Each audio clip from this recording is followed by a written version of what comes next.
Hello, everybody, and welcome from Allianz Cloud in Milano. We are ready for the Stihl Timbersports World Championship 2025. And if I say we, of course, I mean Troy Mannering and Matt Slingerland. Guys, how's it going? Awesome to have you here. What can we expect from today? I think we're going to expect some fireworks, aren't we?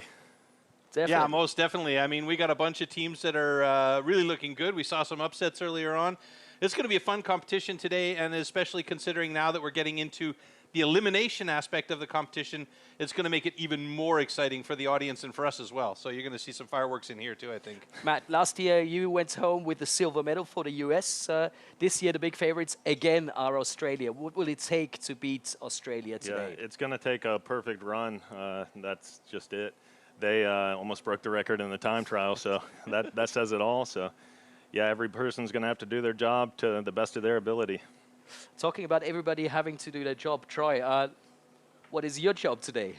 Oh, I'm just going to sit here and enjoy the aspect of you two guys doing everything properly instead of me just, you know, talking the whole time. I'll try and keep it exciting for the guys out there in TV land, and, you know, I'm going to make the speed calls on all of the action that you see on the screen today. And then, of course, Matt's going to keep us honest and make sure that what I said wasn't complete and utter garbage. And, of course, Floaty is going to drive the bus. I'm going to try to do so, but as you can see behind us in Milano, things are going wild. We've got a beautiful light show. People already crazy in their seats, and we haven't even started yet. Is that what makes the Stihl Timbersports World Championship so special? Yeah, it's spectacular. It's always top-notch, and yeah, being on that stage gives you goosebumps. Just thinking about it, I get it. So the fans are going to be loud, I know that, and it's going to get everybody hyped. And so I'm excited to see what they can bring. Well, let's see how hyped the people are. And now we're going live to the stage in Allianz Cloud Milano. Let's see what's happening there.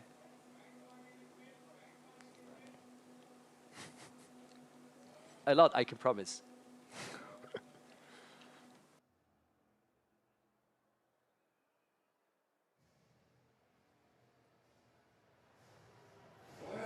Milano. I said, buonasera, Milano!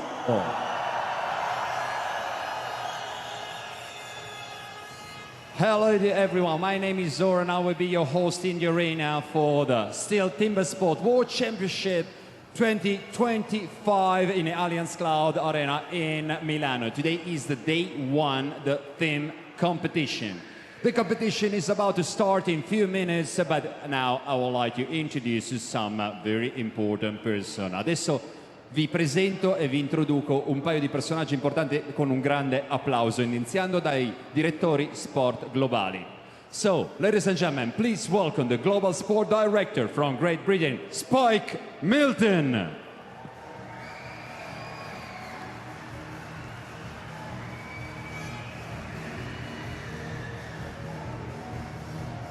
Facciamogli un grande applauso.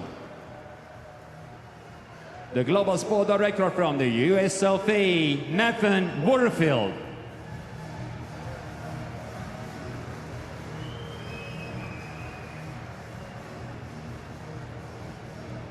E adesso introduciamo i giudici. And now the judges.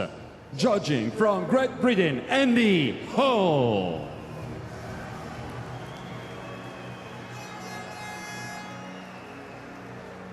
E sempre giudice dall'Italia, Alberto Corbetta.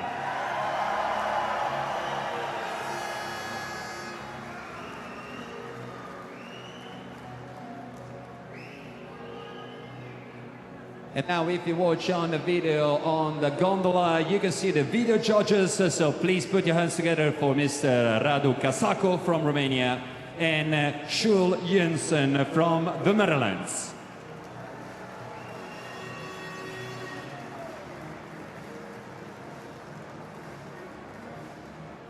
Thank you, gentlemen. Thank you, Spike. Thank you, Nathan. Thank you, Andy. Thank you, Alberto. Grazie mille. Questi sono i giudici, questi sono i Global Sport Director, but I will not be alone here on stage and behind the stage, beside the stage for the team competition. Please welcome, she's a member of Italian women's national team in Timbersports, Marta Poletti.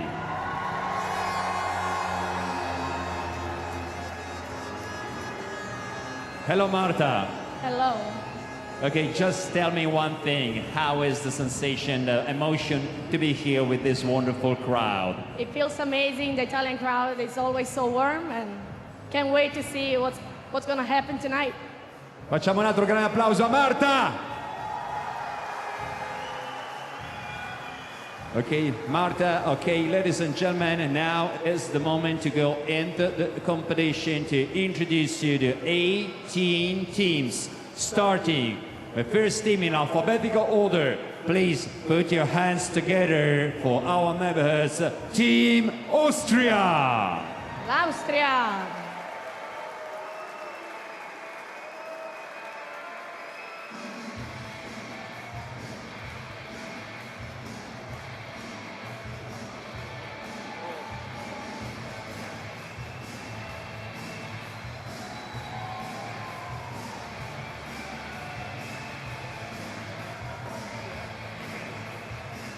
Again, Team Austria, Österreich.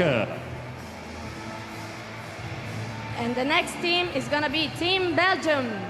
Il Belgio.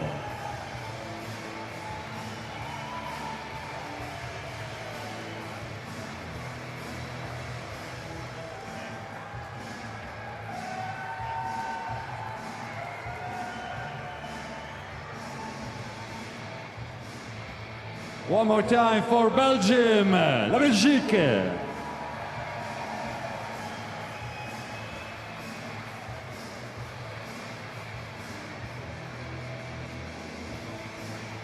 From across the ocean, please welcome Team Canada. Canada.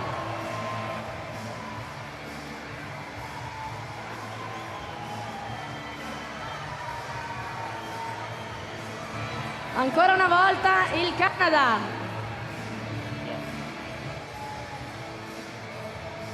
Stanno arrivando i team migliori al mondo, sono i 18 migliori al mondo. Adesso altro team europeo della Mitteleuropa, Team Cechia. La Repubblica Ceca.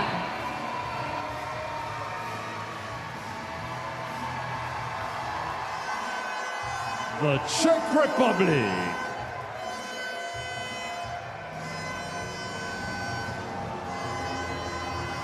Et maintenant, élevez-vous pour l'équipe de France. La Francia.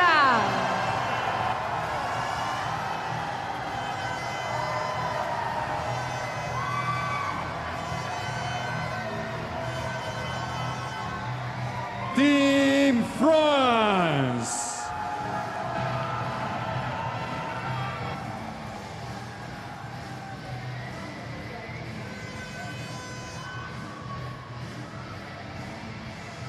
And next, we're going to have Team Great Britain. La Gran Bretagna.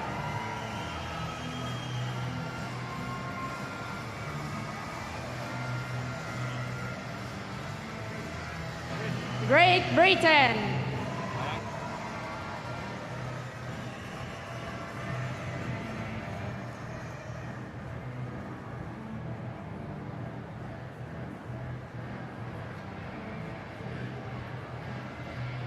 And now we have Team Germany. La Germania.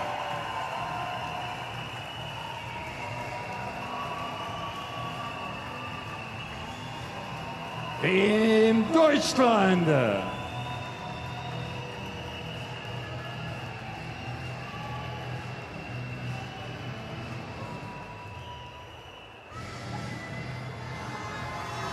And now it's your turn for Team Hungary.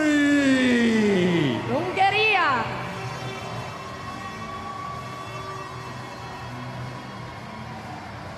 L'Ungheria.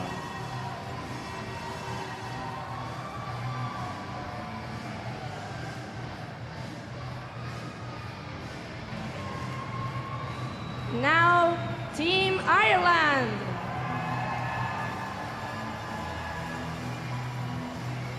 Facciamo un applauso. L'Irlanda.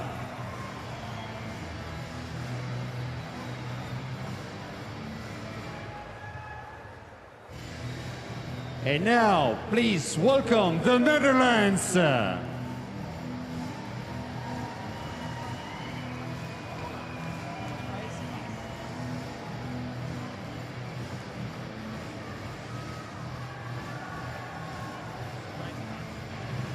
Paesi Bassi, un grande applauso.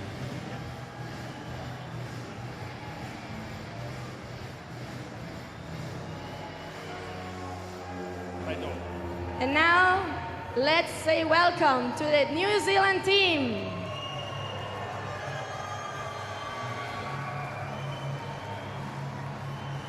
Facciamo un applauso a un team giovane, Team New Zealand.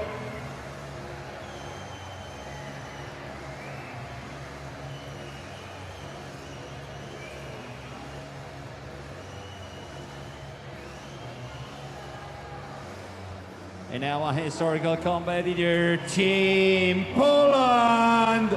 La Polonia.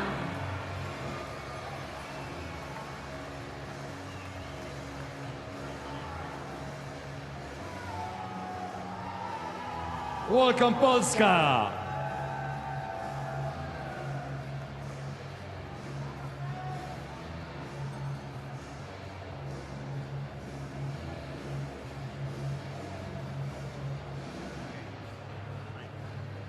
Now, let's welcome Team Romania.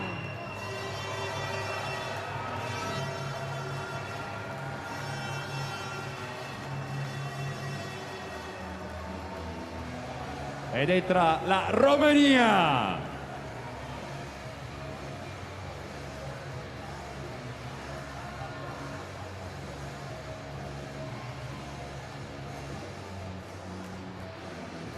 And one, I guess, with a lot of supporters making some noise from there. Please welcome Team Switzerland. La Svizzera.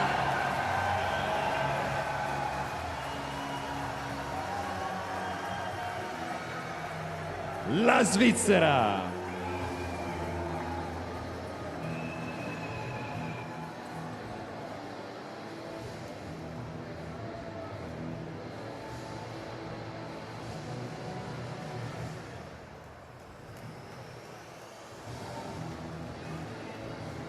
And now, big applause for Team Sweden.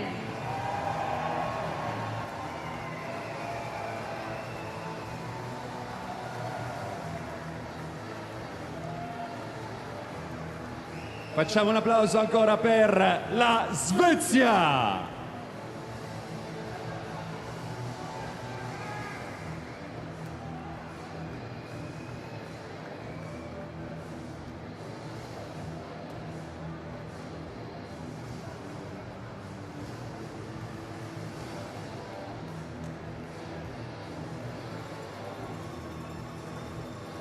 And now, please welcome one of the strongest teams in the world, the United States of America. Gli Stati Uniti.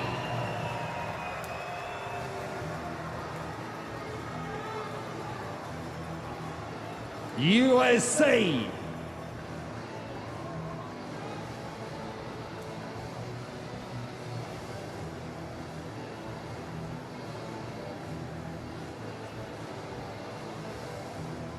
And now, ladies and gentlemen, please get a look and watch the gondola, watch the video wall, because we have a video for you. And they will be going up against the champions from 2014 through to 2017, Team Australia. We are getting to witness Australian cutting. We are witnessing not the greatest wood chopping that has ever happened. They will go up against the machines from Australia. It's ridiculous. That is not far off the world record. World record! They've broken the world record and they are repeat world champions. It is all to be decided right now. This is the team to beat. 9 times world champions, going for the 10th title, 5 times world champion in a row, the world record holders, Team Australia!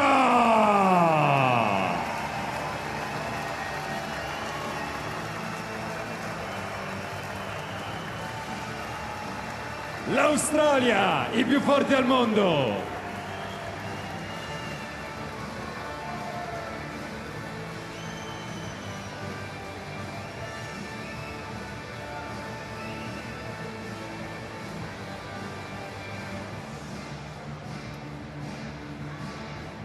But now we are in Milano at the Allianz Cloud Arena for this World Championship, and once again, watch the gondola, watch this video.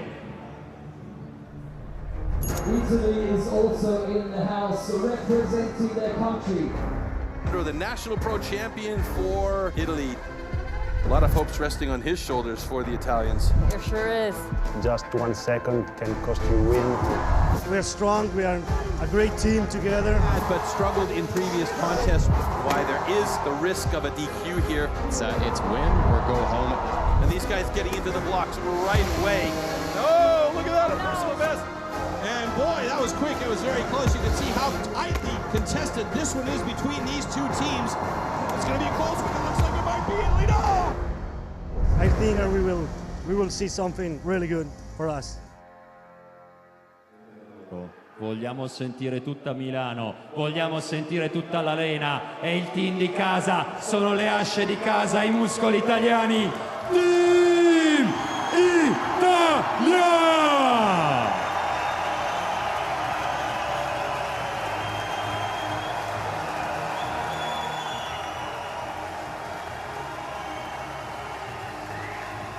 Il campione italiano Michel Perrin. Andrea Rossi, capitano.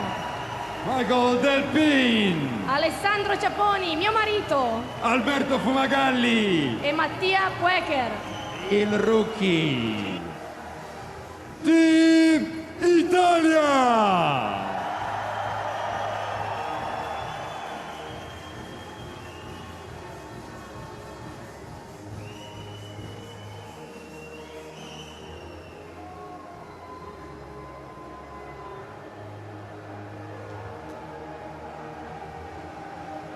And now, ladies and gentlemen, please stand up for the national anthem of Italy, performed by Simone Bernini.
Goes all the top 8. That was beautiful, guys. Really enjoyed that. What an opening. We saw 18 teams, but only 16 go into the knockout round. Yep, we do have the last chance final coming up. 4 teams that were at the bottom of the list during the time trials. A couple of surprising ones in there. Half the battle. Top 2 teams will then move into the round of 16. And we'll get into the real fun stuff then with the knockouts as we motor through this competition here in the Team World Championships. It's going to be a lot of fun. Can't wait. Ready for that? Well, hopefully we'll get the list up on the big screen right now for you. So here comes the competition format. The Stihl Timbersports Team World Championship format. In the team competition, teams of 4 each have to compete in a 4-discipline relay. The order of the disciplines during the team heat is as follows. First up, stock saw, followed by underhand chop, then single buck, and finally standing block chop. Each discipline is executed by a separate team member, and the subsequent discipline can only be started after the previous discipline has been completed. The overall time for a team only counts after finishing the last discipline. Starting a discipline too early will result in a 15-second time penalty. The team competition demands the utmost concentration, endurance, and precision, and the teams have to plan their efforts strategically over the course of the rounds. First, they have to show their skills in a time trial. Only the top 12 teams from the time trial will make it directly to the round of 16. The remaining slower teams from the time trial are relegated to the last chance round. In this round, they need to complete 1 heat, and only the 4 fastest teams from the last chance round advance to the round of 16. The rest are eliminated from competition. In the round of 16, the knockout phase of the competition begins. Here, the fastest teams from the time trial will face the slower teams in reverse order. The teams now continue to compete in the knockout system through the quarterfinals and semifinals. The losers of the semifinals will fight for the bronze medal in the small final. After this, the top 2 teams will compete one more time to see who takes the Team World Championship title.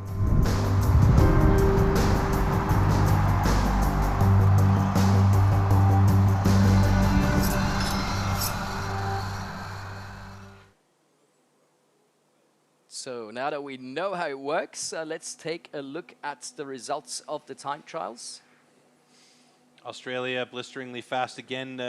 Matt, you mentioned Unreal. earlier they almost reached the world record time in the time trials, which is really unusual. Yeah, I said that's not looking good because normally you're just going for a safe run, and there they go with a world record. So it's like, what do you do at that point? You know? Almost. Not there came yet. close. But I mean, they were up against the U.S. in that time trial as well. And although it did only have to do with the timing, there's a little bit of that rivalry there as well, right? Yeah. The folks at home can't see the stuff that happened earlier, but U.S. had a little bit of trouble on that single buck and just caused them to have a little bit slower time coming in. So there's something to fix, something to work on. He is a believer, isn't he? Yeah. I have to be a believer. Well, the 4 teams fighting for their last chance are Netherlands, Romania, Hungary, and Ireland. And of course, these 4 teams are going to be the first that we're going to get to see. Yeah, Netherlands struggled a little bit there. I was kind of surprised to see the Netherlands end up in this last chance qualifier because normally we're seeing them in a little bit of a higher level. I mean, among the top 10, sometimes a little bit below the 10 mark, but I haven't seen them down in this position quite a long time. And there you go, last chance teams up on the screen right now. So, Matt, any predictions? Netherlands versus Romania and Hungary, Ireland. So who do you think we're going to see in the last 16? Yeah, I got to go with Netherlands and Hungary there. It's, good choices. They have some strong choppers on those teams, and I think they had some single buck trouble earlier, so maybe they get that straightened out, speed up a bit. Well, it's great to find out if our expert really is an expert today with all these predictions. I think that's a safe I'm going bet. 2-0 right now, 2-0. 2-0, all right. I'm gonna run with the Netherlands and Ireland. We'll see. Maybe my dark horse will jump in there and chop and cut. I like it. Cross our fingers. I got to go for the favorites to start out. You know, get warmed up, and then I start going USA, USA. All right. So let's find out what's happening on stage. Oh, I can hear they're warming up the stock saw. Yeah. One of your favorite disciplines. Yeah. The stock saw has always been my favorite to do on the team. Done a couple of the different events. I've done single buck and underhand as well. But stock saw, it just takes a lot of technical technical and focus. And so with that, you just have to lay it down and be consistent. And it's the start into the competition, so I think it's nice to be ahead. It gives you that extra confidence. Yeah. And you don't want to be behind, from the very beginning. So you have to have a strong start to the race to get it going. You're the first guy sure. with with the baton in the hand to get that race going, right? Yep. Biggest shoes to fill. Okay, so these guys are going to be really nervous now because this is their last chance. Yeah, really, it is all on the line for the teams that are coming up now. So if they can get into that round of 16, then there is always a chance they can make it to a podium. Realistically speaking, they got a lot of work in front of them, but stranger things have happened, right? We've seen complete breakdowns throughout competitions before, and teams we never expected, or athletes we never expected to be in high positions were up there in among the top 10, top 5 in some cases.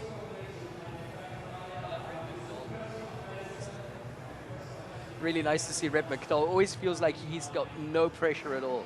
This is the last chance, and he walks in, he has a smile on his face, fist bumps his opponent. But I'm not, that's the outward appearance, but I think there's a storm going on inside Redmer. He's been spending a bit of time in Australia and New Zealand training, making sure that he's really up on every aspect, because he wants to be a world champion eventually as well. He wouldn't mind bringing his team along for the ride, and he's been on fire the last 3 years. True. So he's been on big stages and he's seen it all. So let's see what he can do here. But like you said, he's going to be pretty calm. I think he's getting to do the second event and already did it once today, so kind of get the nerves out. Oh, look at his face. Yeah, Lionel Marinicha, I mean, he is ready on that block for the underhand. It looks like it's going to be Karol Palfi for Romania on stock. And I think that we've got Edwin Dost for the Netherlands on stock. So let's see how these two guys go. And you're going to keep a close eye on this one as well. That's right. Also, guys, not to forget, it's about the best time here. It's not who wins the duel in the last chance, but it's the two teams with the two best times that go into the round of last 16, and then we start the knockout rounds. All right, good start by Edwin Dost, looking like he's got a pretty good cut, but I think maybe, it's Karol Palfi with a little bit faster cut, and that gets them going on the underhand chop a little bit faster than the Netherlands, but looking for Redmer Knoll to have a good cut here. He's already on the other side and getting through that second side, moving on to... You see the big slabs coming out. It's got to be pretty good wood up there. So yeah, it's a nice cut there for Redmer as well. And they've gone over to their single saw. Now it looks like Eugene Heras is struggling a little bit to get the saw started. It's even worse on the Romanian side as they've just gotten it going, and Eugene has got the flow. It's not looking like a super fast cut for him, but it's starting to, get to the bottom. The flow is there, but we've seen faster cuts on that single saw, haven't we? Yeah, everybody's been struggling with this single today, so it'll be interesting to see if anybody can figure it out. Ben Terpstra for the Netherlands. It looks like it's Botan Noich on the other side, or is that, no, it's Lionel Marinicha. Netherlands has got a bit of an advantage here, but Romania coming from behind and moving onto that second side quite quickly. One more driver should do it. Oh no, he's got a bit of a hook, and it's the Netherlands. That's going to be 123. Yeah, there's the adjustment really quickly. 124.54. And Romania struggling. There's a big split in the log, which takes away a lot of power from those drivers. If correct me if I'm wrong there. Yeah, no, that's right. And you could see the front. He missed a couple of hits there. It looked like maybe didn't have his drivers in too good. And so when he turned to the back, he had a lot of work to do and just shorted it a bit. So you get a little bit of split and can't drive it off. Now, you mentioned that the audience at home didn't get to see that, but earlier on we had those splits on a couple of logs as well for our time trials. It's just, it's tough to watch that because you can see the axe hit and then the whole block moves before you see the actual cut go in. Yeah, sometimes the guys get a little nervous, might move their hands. So sometimes that just affects the way the axe goes in. All right, so right now the time to beat is the Netherlands, 1:24.23. Theoretically speaking, the next two teams that come up, both of them, if they have very good times, could be the two teams to move on to the round of 16. Maybe pick this apart a little bit for us here, Matt. Yeah, it looked like they were pretty smooth on the stock saw here. I think they're a bit slow today. Maybe that's the wood, just being a bit fresher. Go to the underhand, they both had good flow all the way through, so they're pretty even going into the single buck here. You can see there, he's just trying to drive it off, maybe didn't reach down quite enough. But then they just pull ahead here. It's just, everybody's been struggling with this single buck a bit, and you're gonna see him hang here in a second, I believe. He might be running just a bit too much angle, and sometimes that causes, there it is, oh, just wow. hang that raker on the far side. Yeah, that was Sebastian Ulici, Sebi. And so just allowed the Netherlands to step right in, make a smooth cut, and move on. Big Ben Terpstra, the guy's like 2 meters 40 tall. He's huge. Oh, that and little it just string, hung up hey? just a little bit. Luckily, it didn't affect him too much, but yeah, you'll see the guys just step down a little bit in the back and not have enough wood to drive into, and stuff like that happens. Yeah, the final driver there from Botan Neuch from Romania.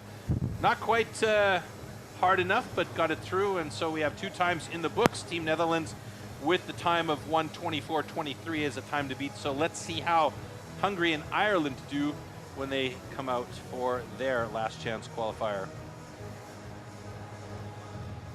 We saw Hungary struggle a little bit. I think they got a time penalty earlier in the single buck, so again, that trend keeps rolling, but we'll see what happens here. And you mentioned Seamus Ryan from Ireland has been to every single World Championships there's ever been here. So you know that they got a seasoned vet on the team. That's they right. They do.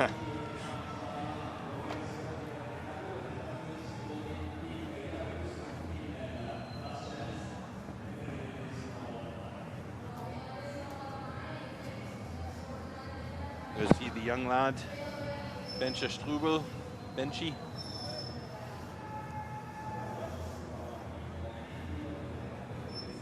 Gavin Thompson on the underhand here.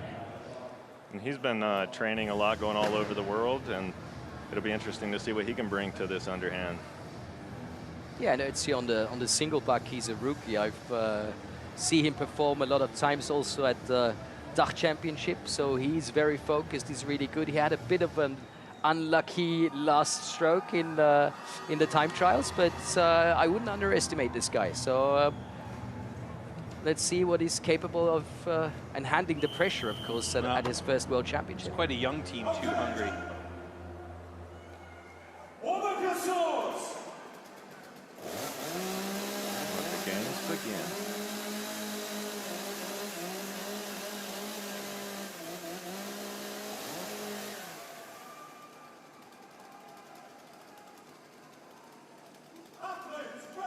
Stand to your timber.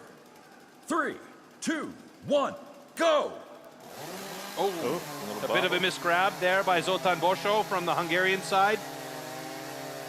Looks like a nice clean cut though by Patrick Fitzpatrick from Ireland as they send it over to the underhand chop. Now remember, the time to beat here is 1:24.23 set by the Netherlands.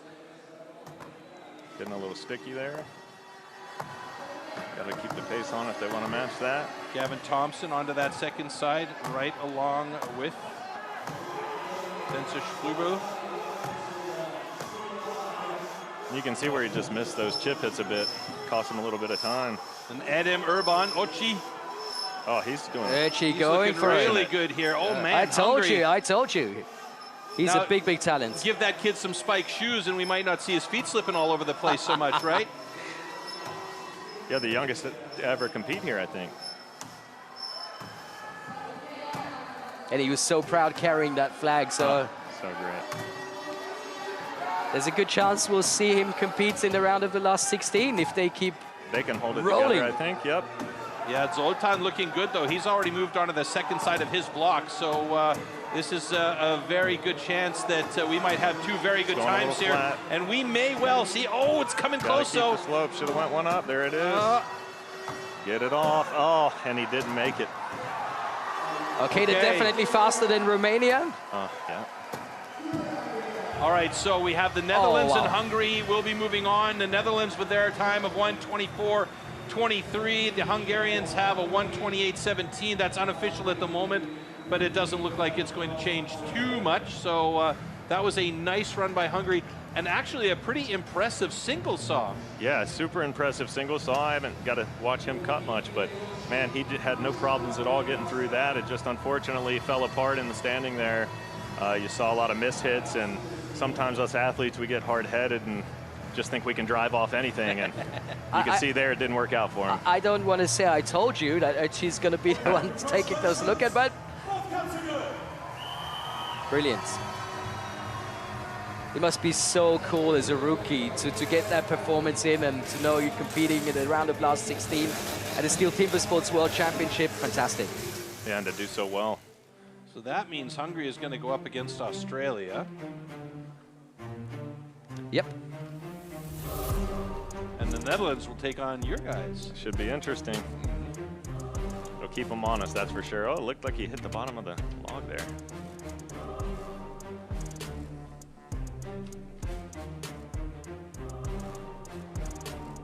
Yeah, everything was going good for Hungary there, just until the standing block. You can see he overcut his top there, the big space in the top. It's got to cost a couple of seconds. This was the young man that we were both pretty well impressed by. He's got long legs, and he really utilized those legs. So, like I said, give him some spikes, and he's got another advantage. Yeah, it looks like he's been putting the work in for sure. It was a great cut, one of the best I've seen today, honestly. But you can see there, he just doesn't have any slope. He didn't put enough on his up hits, no slope there either. So when you can't get slope, then you can't sever the log. It just doesn't work out. It's almost like you're cutting new material every time, so you're just wasting your time on it. Yeah, that's right. Yep. Yeah, especially the miss hits in the downside there. So just look at the crowd; they're loving it. It's a beautiful thing to see. Us athletes love that. And the Hungarian fans, you know, they're passionate about their teams. So there's the final brackets. That's what we've been waiting for. Like you said, Troy, before. These two teams proceeding to the round of 16. Not easy opponents, to be honest. To say the least. Yeah.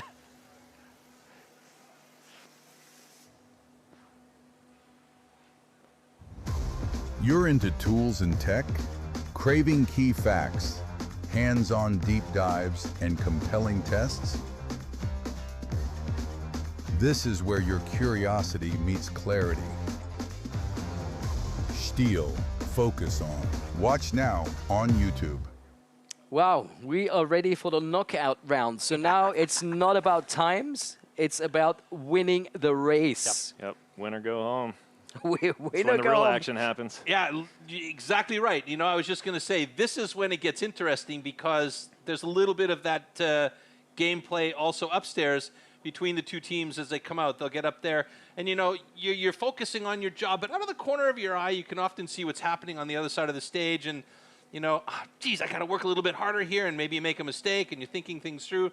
I mean, tell me if I'm wrong on this one, but yeah, it you can seems to me definitely like feel it, and so if you get behind, that can play in your head a bit, and I think the strongest athletes, what makes them great is just maybe knocking out that noise a bit, you know? And there's our heats. We've just shown you the round of 16. Let's get it started, guys.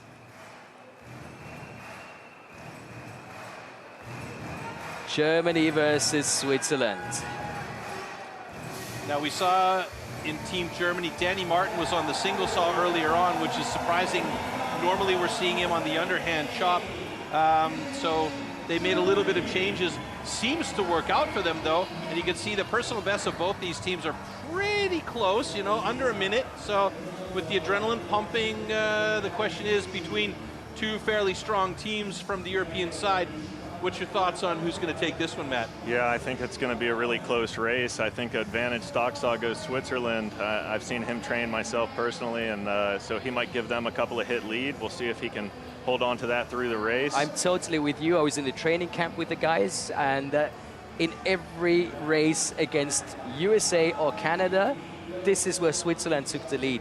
He is so consistent. It's unbelievable. It seems like he's a, I don't know, a bot. You have to have a passion for it, and he clearly does. Yeah, he's just done it so many times, it's automatic for him. So I feel like, sorry, I was just going to say, I feel like this one's going to come down to, because obviously the stock saw is going to play a big role, but I feel like this one is going to come down to who can get to the single buck fastest, and that's going to be the race that determines how we're going to finish this one off. That's right. Because we got a couple of good stock sawyers. I mean, Danny Martin, unexpected on stock saw, but he can definitely do it. Yeah.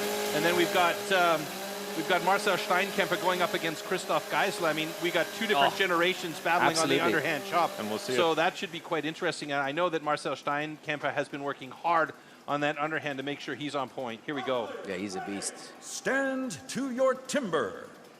3, 2, 1, go! So there goes Bühler. Yeah, quick. Florian Hagel got right into it. Blah! Holy smokes, folks! Severin Bühler just killed that one, but they got onto the underhand chop, and now here, this is where it's going to get interesting. A big stick for Christoph Geisler, and it's already, we see Marcel Steinkemper onto the other side of that block, working on that second side. He's a big, strong man, and he looks very fit this year as well. You can never call out Christoph Geisler, though. Look at that cut through. Fantastic from Geisler, and he is through it. Steinkemper's got to get back up there. Huge problem for Team Germany right now as the elimination looms for them, and it is... But Danny Martin never gives up. Danny Martin never gives up. No, he is an absolute fighter all the way to the bottom. Last little push there. He shortcut it to get through there, and now it's going to come down to Danny Fielvert up against Oli. Talk about drama. Oli Reinhardt, Danny Fielvert on the other side of his block, going to try and catch up with Oli Reinhardt. Whoa! So good. Oli Reinhardt did it. 105.88 is their time. And Danny Fielvert is going to keep cutting his way through there to get that time. They still need those points in the position, but it is Team Germany eliminated by Team Switzerland here. What a run, and an unfortunate underhand chop for Germany. We're going to have to look back at that. You need to pick that one apart for us. Yeah, that's right. It looked like maybe I had just trouble driving it off, thought it was there, and then it wasn't. So you make a call like that, and any call, split decision seconds, you very could impressive. cost you the race. What a great run by Christoph Geisler. And he never ceases to amaze. At one of the oldest competitors out there, he is still absolutely part of the show, fit, and you got to watch him every time.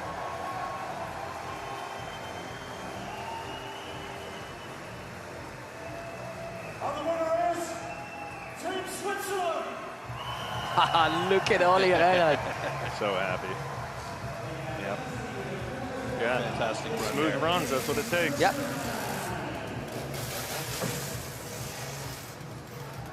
So here we are in the knockout rounds. That's what it's all about. Beautiful. Yeah, fantastic. I'm looking forward to seeing what you have to say about this, Matt, because that was an amazing stock saw. By both these guys, but Severin Bühler. I mean, really. Yeah, beating somebody by a second in a one-cut race is just unreal. Just helps your team get off to an easy lead. Like you said, the experience in the underhand really helps. He could just cut it off right nice and clean. You're looking at an underhand race that's just pure strength versus pure precision. So you can see that it just didn't work out for Germany that time. He was going really good. It looked like they were going to take that strong lead, and he just couldn't get it off. And Danny just was too far behind. He's a strong single bucker, but there's nothing you can do about it at that point. Yeah, Pierman Gnadinger for Switzerland had a really nice single saw as well. He was clean, and look at the celebration from Oli Reinhardt. Love it. Absolutely fantastic. And there's some really passionate Swiss fans in the audience. They were here in front of the booth earlier on, having a good old giggle. Yeah. Danny Fielvert with that final driver, unfortunately not enough, and the Germans get eliminated. Too bad. But great job by the Swiss side. And we just keep moving on. Belgium versus Czechia. That's our next heats in the round of last 16. Tough call here. Really well-matched teams. Belgium always can surprise you, you know. Koen Martens Like he leads that team with passion and you know, with his heart on the sleeve. Maciej Klima, the young guy for Czechia. He's the up-and-coming new blood, and everybody's kind of stepping in behind him and saying, okay, let's do it. Yeah, another guy that has traveled all around the world, really put the time in, wants to be great, and hopefully he'll show you that here. Yeah, he's not here for fun and games. Yeah, that's right. He didn't come here to ride the rides. He came here to win.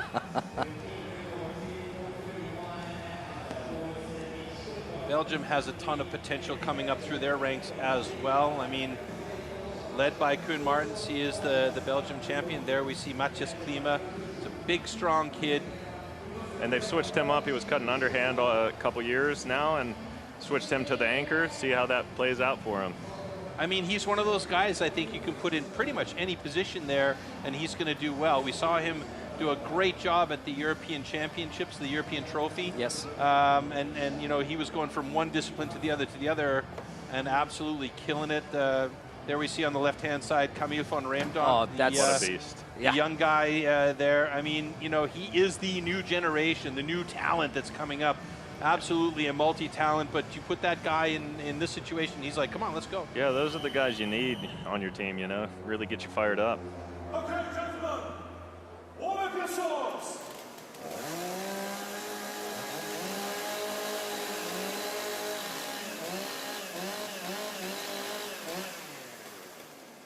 So we should have Martin Kalina on single saw for Team Czechia.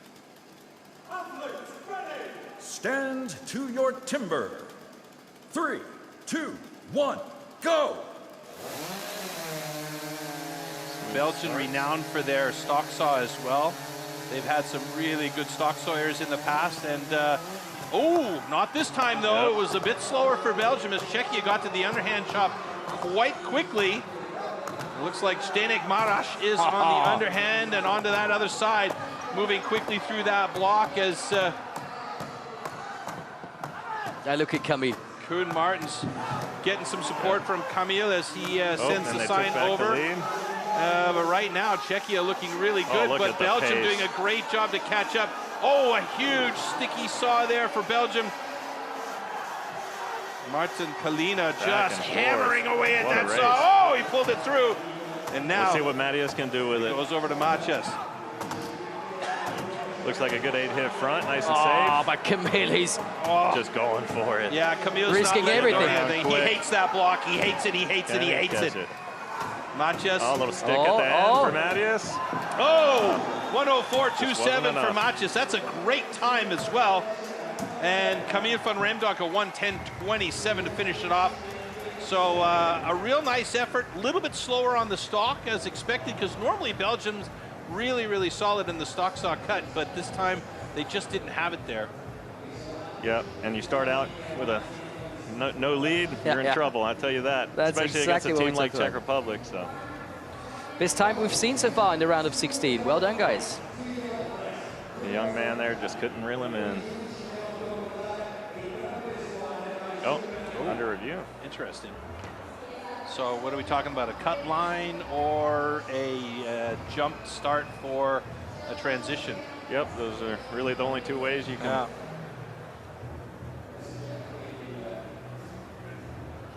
So Belgium is the side that's under review at the moment. It's kind of a moot point, actually, because the only thing that can happen is they can lose some more time, and that will just mean that it's, both. Yeah. Now I'm confused.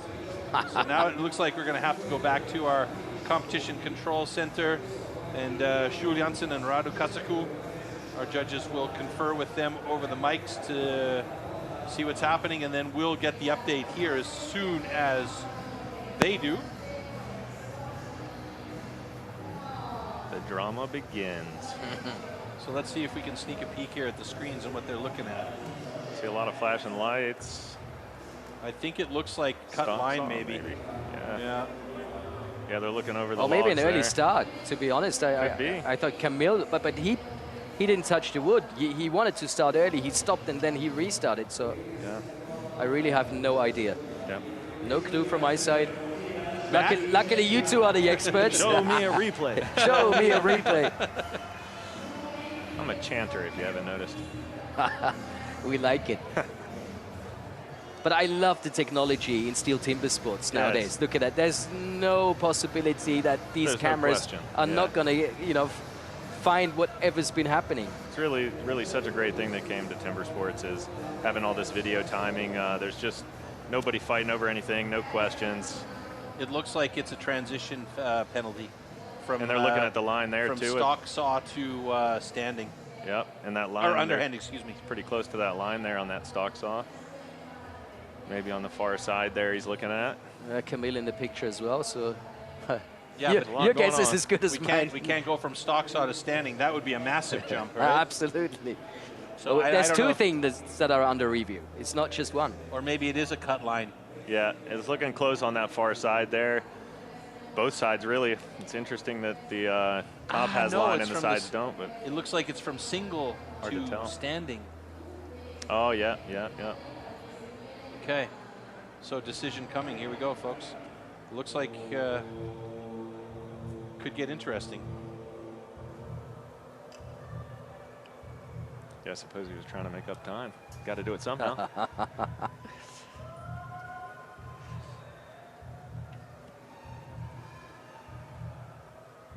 So we made video checks for both teams for transition discrepancies. And there's a 15-second penalty awarded to Team Czech. So the winners. Oh my goodness! Heartbreak for Team Czechia. Oh my goodness, that is a kick in the teeth for Team Czechia. They are eliminated because of a transition penalty. And you know the worst part is they didn't need to rush it. No. You know what I mean? They were already ahead. There was no point in rushing it. And very true. Sometimes the nerves just get to you. It's the first race of the night. Big pressure. When you're on that stage, anything can happen. Maybe we'll see it here. In fact, and I believe it was the transition between single to standing. So hopefully our fantastic camera people will be able to give us that transition from the single to the standing by Team Czechia. And it did. Let's see. But in any case, great pictures. Yeah. And what a good race. Back and forth the whole time. Very enjoyable. That's what you want to see on this stage. The big man getting some warm up.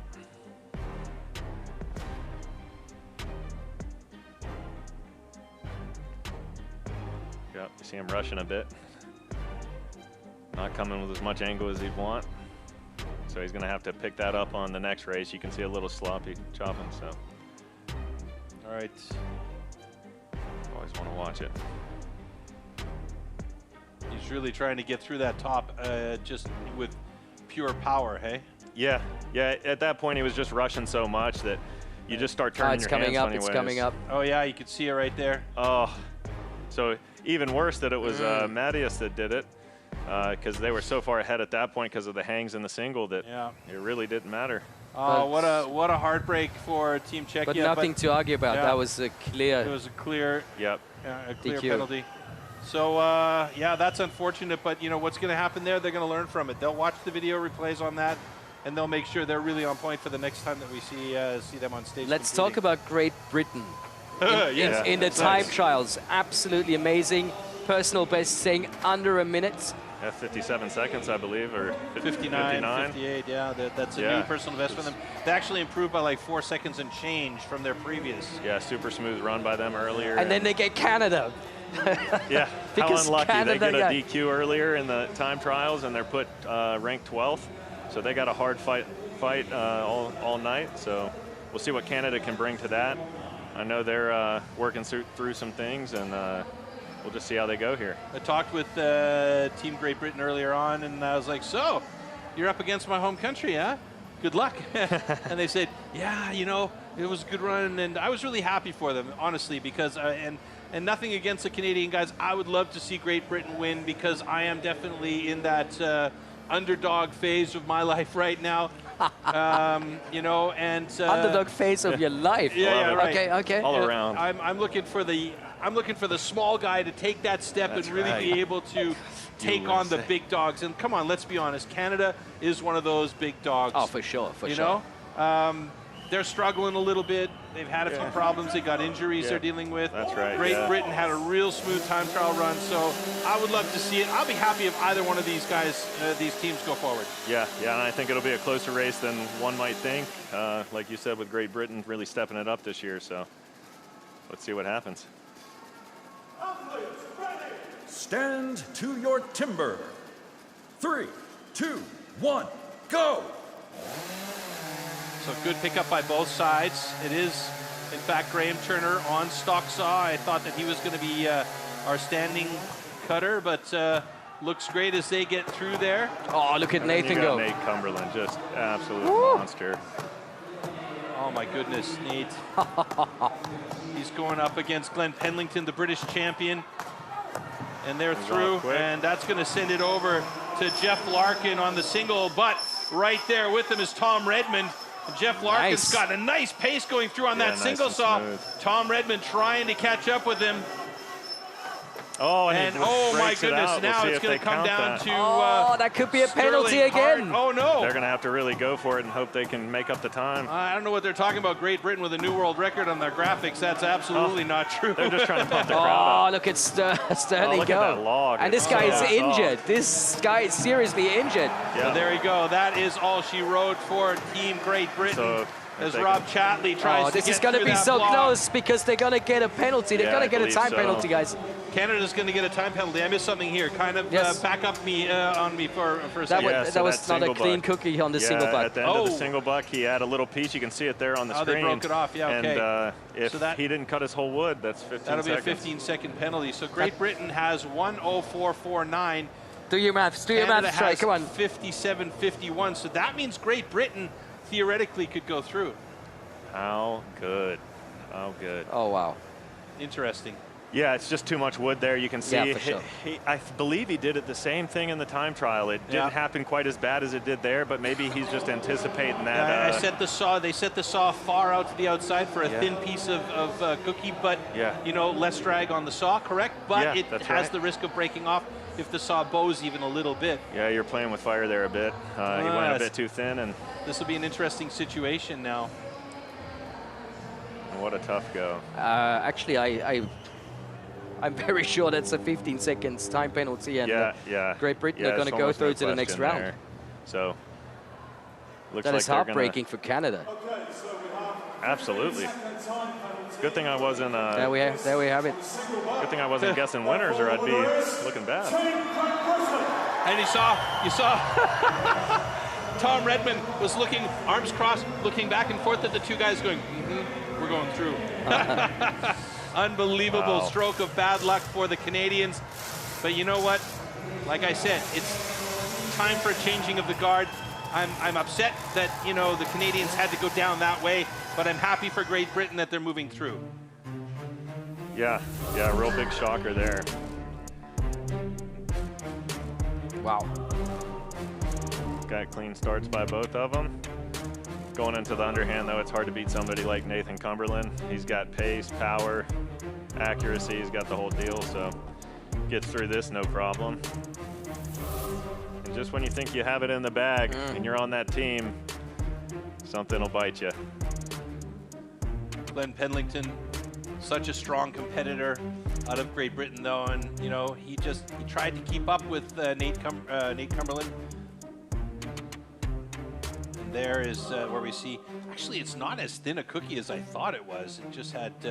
Yeah, I think he just dumped his hands over a bit, anticipating that coming off. And when you anticipate something coming off, it's never good. See his feet come off the back there, and when you get off balance, you start doing crazy things. And he knew immediately. He knew immediately. Yeah. And once Sterling starts going, what's the point of going back and getting it? Yeah. Oh, this man is going through pain. Yep, gets hurt one day before he comes. What bad chance there. Super Not the worst situation, to be honest with you, for Team Canada. It'll give them a chance to recover and recuperate. So that's right. It's a tough situation, but one that they're going to have to live with. And it's the earliest exit that they've had in about 10 years, I think. Yeah, they're always podium finishers right there. Shocking, but that's what makes it interesting, right, guys? And the French crowd is singing the national anthem as their team is walking out. How about that? So great. Yeah, there's no atmosphere like the one at World Championships, that's for sure. That's an interesting one as well, Poland versus France. I wouldn't want to put my money on either of the teams. It's with no Dubicki, it should be interesting for Poland. His brother's cutting the underhand, so I haven't had much tape watching on him, but we'll see what he can do here against France. What a crazy start into this World Championship. And then you got this guy, future Olympian, just absolute monster, ready to just tear that block right apart. Yeah, Simon Grunwald, he won their championship this year, so he's representing as a very young man. It'll be his first ever foray into an individual world championship. That's coming up tomorrow. It's going to be interesting to see if he can keep himself mentally together for this competition tomorrow, but put him in the situation with the team, and boy, he is a tough one to beat, especially on that underhand. But he's standing block, isn't he? Yeah, standing block today, yeah. And I think that's a good choice, you know, to be the final man and the anchor of the team. Nikolai Grunwald, his brother, his older brother, in fact, is in position 1 as the stock sawyer. Nice to see family in the sport. Adrien Courteau doing it for the French on that starting position. So let's see how this all comes together. We'll be keeping a close eye on Marcin Dubicki. Stand to your timber. The underhand for Poland. Here 3, 2, 1, go! Oh, nice grab by both guys. Nikolai Grunwald looking quite good on his cut. Getting down to the bottom. Oh, France just slightly ahead. And now it's going to come down to Marcin Dubicki for Poland up against, oh my God, Alexander Maurice. Alexander shaping and cutting and designing his own axes, is so strong on the underhand discipline. And he is through. Oh, and a good cut this time by Marcin Dubicki. Oh my word, this is gonna be so close. Christian Kaczmarek going up against Pierre Puy-Barré in single. Pierre Puy-Barré is so strong here. He's through nice and clean and sends it over to Loïc Vincent. That way, Simon going up against each other. Simon Grunwald, Loïc Vincent battling hard to get to that block. Crazy. It's gonna be Poland or it's gonna be France. Looks Poland, like it's gonna be Poland. There he goes. Oh yes. Too strong. Poland, 3 drivers faster than France with a time of 57. How on earth did he do that? 7-8. That is a great time. Very, very nicely done. A formidable challenge for France, but they were up to it. Yeah. They came close. Yeah, what a race. And you see that Marcin picked up some time there. Looks like about 9 seconds. So considerable time there. That was a noticeable difference on the underhand compared to earlier on. I might have to change my predictions around it. Can't do that now, come on. But Simon just needed, I don't know, 3 or 4 strokes less to finish the wood. Yeah, at least. Maybe even more, yeah. I think they must have went and talked about it and finally got it figured out a bit. All right, so we're halfway through our round of 16 here. First time under a minute. Yeah. So Poland, repositioning themselves better than I thought they would do because, you know, I both talked about it earlier on, Matt, when we saw Marcin cut that underhand, we were like, ooh, it's not looking good for Poland. Yeah, he had a dog leg the back of his log, which means he was driving into dead wood, and when you're doing that, he just cost himself probably 5-6 hits, and they were 1:09, I believe, so picking it up to 57 is a big deal. So he definitely went and watched the tape, figured it out, calmed himself, and did what he knew he could do. And Alex Maurice here was actually quite a bit faster than Marcin on that underhand chop. He was nice and clean through. Marcin stepped down, had to come back up and do one more driver. Christian Kaczmarek, really good on that single saw, but not quite as good as Pierre Puy-Barré. And of course, what can you say about these two young men here in particular? Yeah, and Simon Grunwald. Thought Simon might have shorted his front a bit, but looks like the wood's good enough that he got enough done and had no troubles in the back there. Seems to be the Kelly Slater of wood chopping. He can really read the water, hey?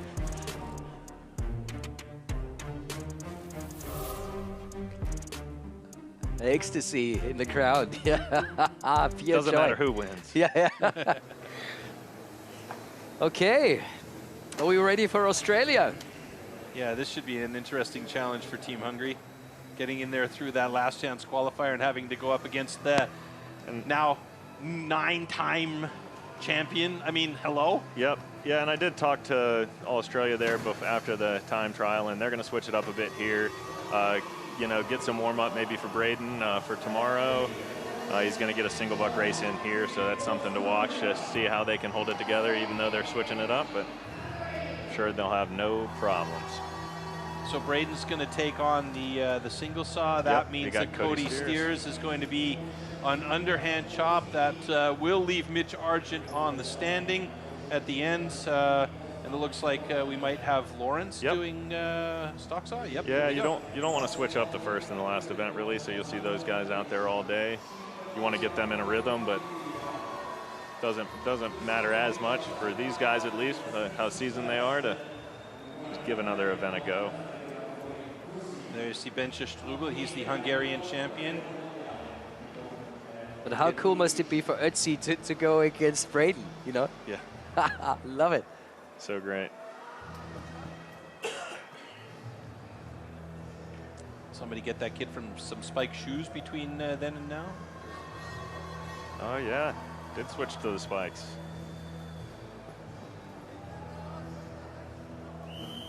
I imagine Braden will take this pretty seriously as what he has to look forward to tomorrow.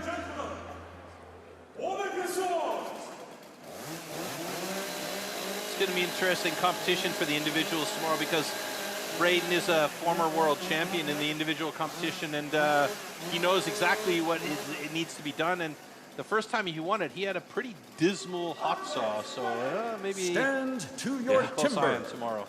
3, 2, 1, go! Oh, good start. Yeah, super safe for Lawrence. Looks like he took his time on the top there. Probably going to make him a little slower, but Zoltan Boso was quick to get on that block, and both those cookies dropped at roughly the same time. Now moving over to it, it's Bence Strubel going up against Cody Steers on the underhand. Cody quick to the other side. Bence right there with them. Could we see a personal best time for Hungary here with the amount of pressure they're under going up against the Australian side? Might be interesting to see if they do play up in this case. Bench it through, and there you can see Braden Meyer on the single saw.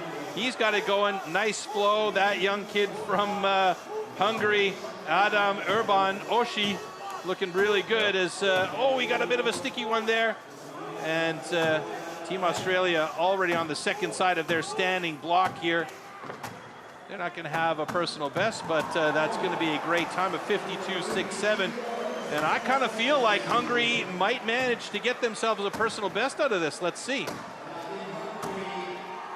yeah, certainly the wood's there for it. Let's see if he can finish this off strong. Getting in there hard. Maybe not here.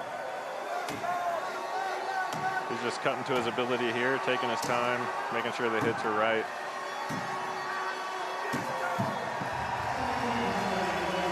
It doesn't look like they've got a personal best out of this one, but enjoying themselves, continuing and going right on through. And I mean, that's a big test. Oops, sorry, moving the whole desk here. That's a big test for that Hungarian side. Yeah, it's got to be a bit nerve-wracking to go against Australia. Yeah, but you can say you lost against Australia in the last of 16. That's okay.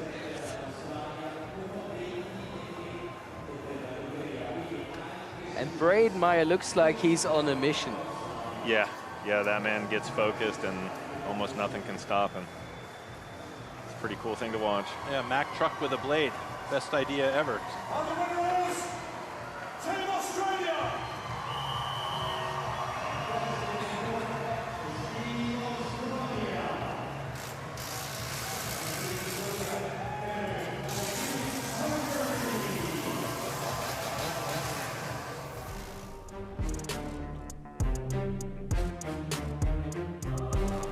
felt like Lawrence had this pickup a little bit slower than Bencha. Yeah, it looked like he wanted to take his time. I heard that they made the line right at 5 centimeters this year, so it's actually a little bit of less wood. You used to get 5 centimeters and a crayon line, and now you're just getting the 5 centimeters with the crayon line. So that's a big deal for these athletes, and I do think he wants to kind of save that for later, you know, go for it when the time's right, but right now just don't make any mistakes, don't get any penalties, and just move on. You're absolutely correct about that focus from Braden Meyer.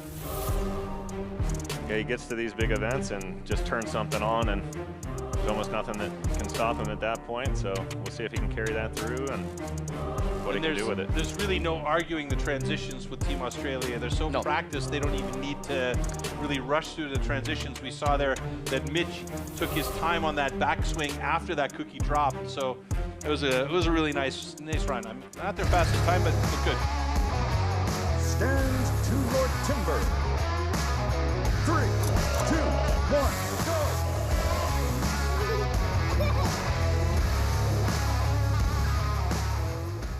Finally, a saw that I would recommend to you, Troy. Yeah, it's something I can actually work with. No worries about cutting off fingers or toes. New Zealand versus Austria. That's our next heat. Yeah, and this should be interesting with the young New Zealand team. This would be one of the youngest team they've ever had. So to see how they can hold it together here will be very interesting. Yeah, Chris Lord, Jack Jordan, Cleveland Cherry, and Quinton Fawcett. There we see Cleveland Cherry. A couple past rookie champions there. Yeah, taking care of standing block chop, where Jack Jordan will be on the underhand. On the other side, there you see Armin Kugler, the perennial Austrian champion. The last, I think, 10 years he's been their champion. Lukas Wagereiter taking on stock saw duties this time. Looks like Gunther Dahlinger might be our underhand. That's a bit of a switch around as well. No, actually, that's exactly as they set it up earlier on. I'm sorry. I'm just talking out my left ear here. All right.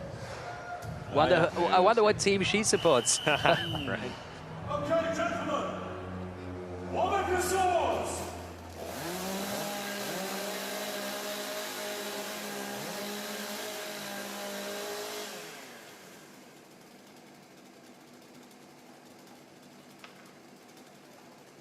Lukas Wagereiter for Austria is an excellent stock sawyer. Let's see how he does. Stand to your timber. 3, 2, 1, go! A little bobble there for him. Sounds like they're weighting the saws a bit too much, but Chris Lord, nice cut there. Both of them getting through to the other side. Pretty even cuts by both of them. In fact, as we head over to the underhand chop, there Jack Jordan onto that other side pretty quickly as we now see Gunther Dahlinger switching the side, but now... Doing a great job. Yeah, doing a great job, but New Zealand has a distinct advantage here as Gunther is still working on that second side of his underhand chop, so they haven't even gotten to single saw. Just joining him now is Josef Leier, but New Zealand is moving on to their standing block chop, so this is basically just an educational run for the Austrians, and New Zealand is going to take this one down, so it's about trying to get a good time in the books there as Cleveland Cherry is already on that second side of his block, working hard to get it done, and he will get it done in a 58.82. Great job. And Armin Kugler now switching to the second side of his block, and the standing looking pretty good for Armin as always, but Austria well and truly out of this one here. Yeah, and it doesn't look like there'll be any penalty stopping this one. Oh, he wanted it on that last driver and needed one more to get through there. Tough break there. Yeah, New Zealand with right around the same time as their time trial, so seeing some consistency there. Jack Jordan, nice smooth run. He's unreal in the underhand, so. For sending a group of young guys over with no backups, New Zealand is looking very, very solid. That's right. for a team to stay under a minute. First of all. Yep, look like he struggled a bit with the single. Maybe that's what his face is about there. But other than that, nice and smooth.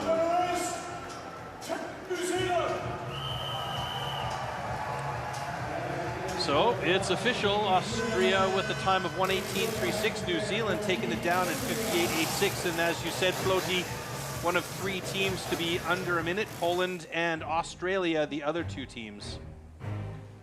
So let's break this down a bit, Matt, because interesting look at that stocks off. Yeah, they looked like they both had smooth runs there. I think there was a little bobble on the Hungary side. But Jack Jordan in the underhand is unreal. I think he played it a little bit safe in this just to kind of get himself going. But even doing that, he's just so fast. Has no problem getting this off. Whereas you see the other side of things with Austria, he just has trouble driving it off, maybe not reaching that bottom wood enough. So they just fall way behind in that event and just impossible to make the time up. And Quentin, he's a really good single butt cutter over there in New Zealand and Australia. So bringing him, I was interested to see how he was going. So it's nice to see him have a smooth run.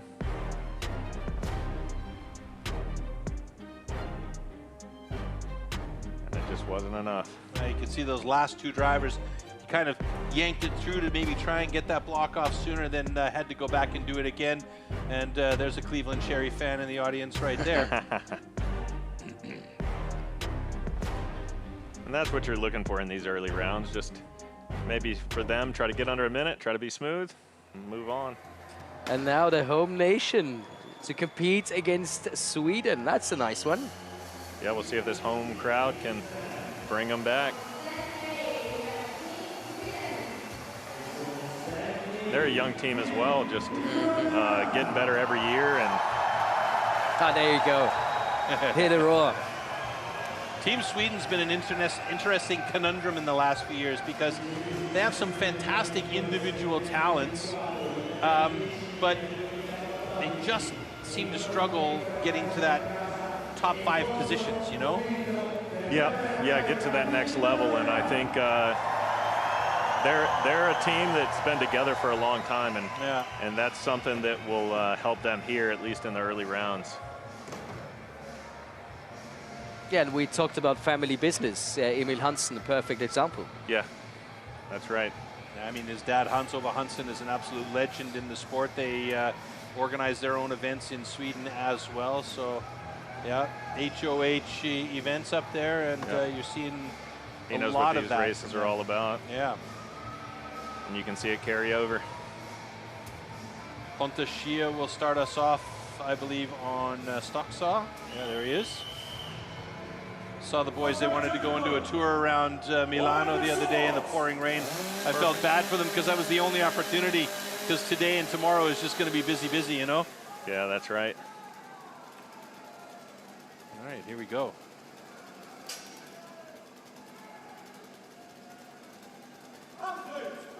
Stand to your timber. 3, 2, 1, go! Oh, good start by Sweden. Pontus Schia straight into that cut. No delay at all whatsoever. Both cuts really good. Interesting to see Andrea. Oh, look at him go. Really going for it. Yeah, interesting to see Andrea Rossi on Stocksaw for Italy today as yeah, but now I know why. Look at that. I mean, absolutely fantastic run there from Miki Delpine. I think it's Miki Delpine, is it? Monsieur. Oh, this is so close. And now moving it's still over. anyone's game. Yeah, I think Sweden's just too far ahead at this point, but Emil Hansen on the second side of his block, and Alessandro Chiapponi now starting on the first side of his block, and Emil Hansen, he's going to drop that thing off in 53.13. Personal best. A personal best for Sweden. Could this be the year where they've taken the step? I don't know. But we're going to see and find out tonight. That we will find out. Unfortunately for the Italian side, they are eliminated. But that was a really nice final run from Alessandro Chiapponi on the standing block chop. Very, very well done. And a big bow Second best time so far from Sweden. Yeah, very impressive. Yep. And a personal best, and so far the only personal best in the mix. Yeah, they're going to be happy with that, and they're going to try to build on it because 53 is pretty quick. Yeah, that's a real nice fast time. That's good for your confidence.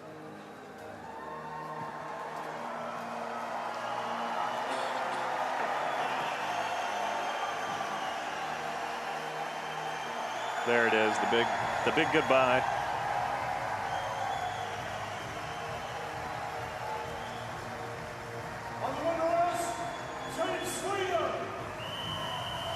So that means we're going to have to say goodbye to Italy, but of course we're going to watch the slow-mos of this duel, and afterwards I'm pretty sure we're going to get one of the Italian athletes for a short interview. Here it is, 2 clean starts. Sounded to me like Italy was putting a little too much pressure on their saw, but might only have costed them a couple of tenths there, so not the end of the world. But you see the pace that Michel just brings out here is, can tell he really has to go for it, but he wasn't even standing up. He was just yeah. Yep, and Ferry, he just cut so smooth, so clean. It was just too much to overcome.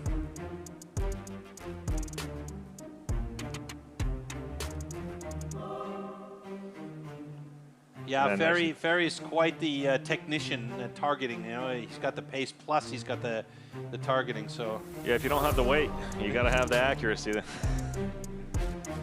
So let's find out what the Italian athletes have to say. Okay, we are here with Team Italy. They competed at home in Milano at the Allianz Cloud Arena. We have the captain here. I'm just moving to Andrea. Andrea, sei il capitano. Com'è stato gareggiare qua a Milano, in Italia, oltretutto da capitano in questi mondiali? Sì, diciamo che io ho parecchi mondiali alle spalle e è il primo mondiale a squadra che disputo in Italia, è stata una grande emozione. Ringrazio tutti voi che siete venuti a vederci, a tifare, a vedere questo bellissimo sport.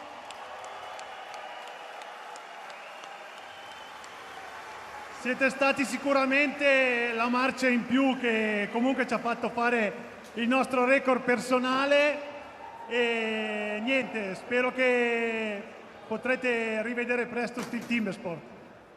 Fategli un applauso, Andrea Rossi, il capitano dell'Italia. Okay, has been a lot of world championships for Andrea Rossi. That's the first team championship in Italy, and he thanks the public for all the support and all the energy they gave to the team, especially for their personal best, the personal best of this team here in Milano at the Allianz Cloud Arena. And thank you to all the public. But now I have here also Alessandro Ciapponi. Why do I'm interviewing Alessandro Ciapponi? Allora, l'emozione di essere a Milano non è facile superare queste emozioni, ma anche l'emozione di sentire il commento di tua moglie. Quello sicuro, con un pubblico così non si può certo una carica pazzesca. Io direi anche a voi grazie mille veramente a tutti che ci sostenete e fatevi un applauso anche a voi che ve lo meritate. Okay, the question was a big emotion to compete here in Milano and a big emotion to hear the voice as MC, as the talent MC of his wife, Marta, which was announcing together with me. And he said, yeah, that was incredible. Thank you to the public. Thank you everyone. And I'm proud of you Italians. And per favore, adesso voi al 3, tutti in piedi e tutti ad applaudire, ad urlare. Forza Milano! 1, 2, 3!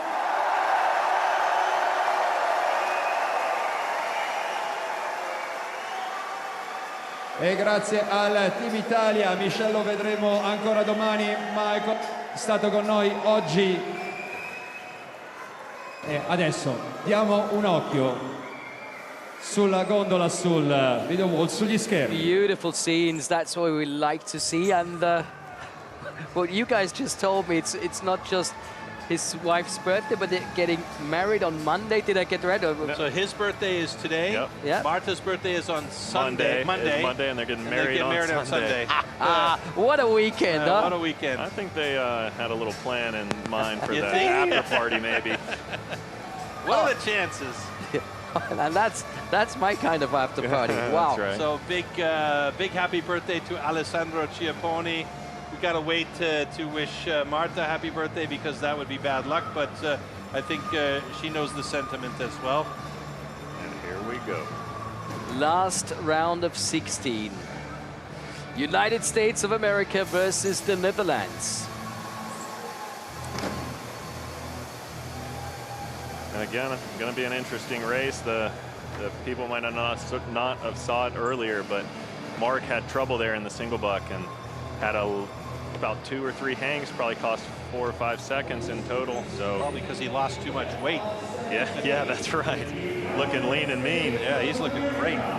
Mark O'Quinn was one of the bigger boys out there, and now he's looking quite svelte and fit and ready to go. I can assure you he still has the power. Yeah, I don't doubt it. Ben Terpstra there, standing block.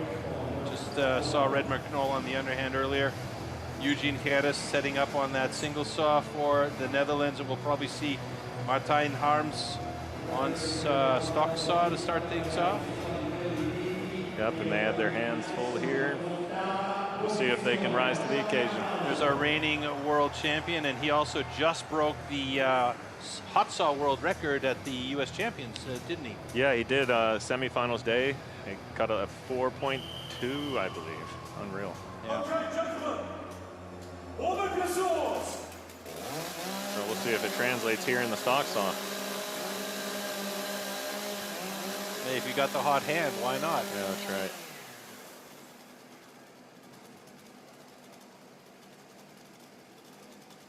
Athletes, ready. Stand to your timber. 3, 2, 1, go!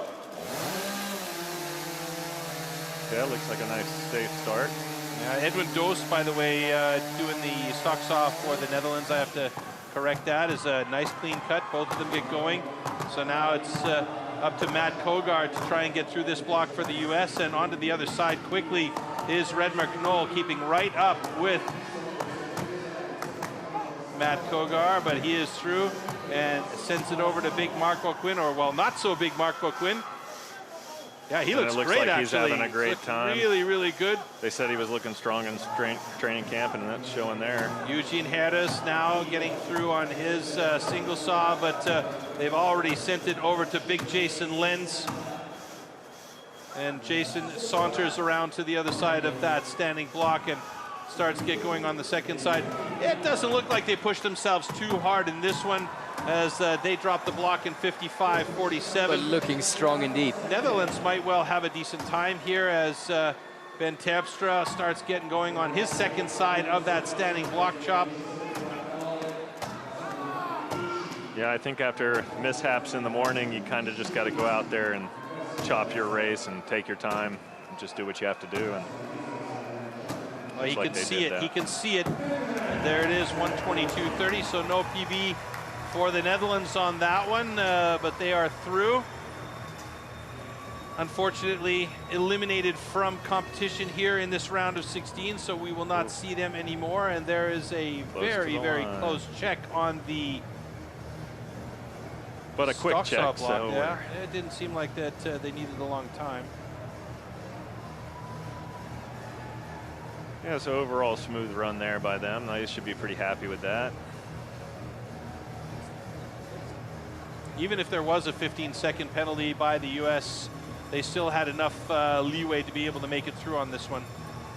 On the winner is Team USA. There you have it.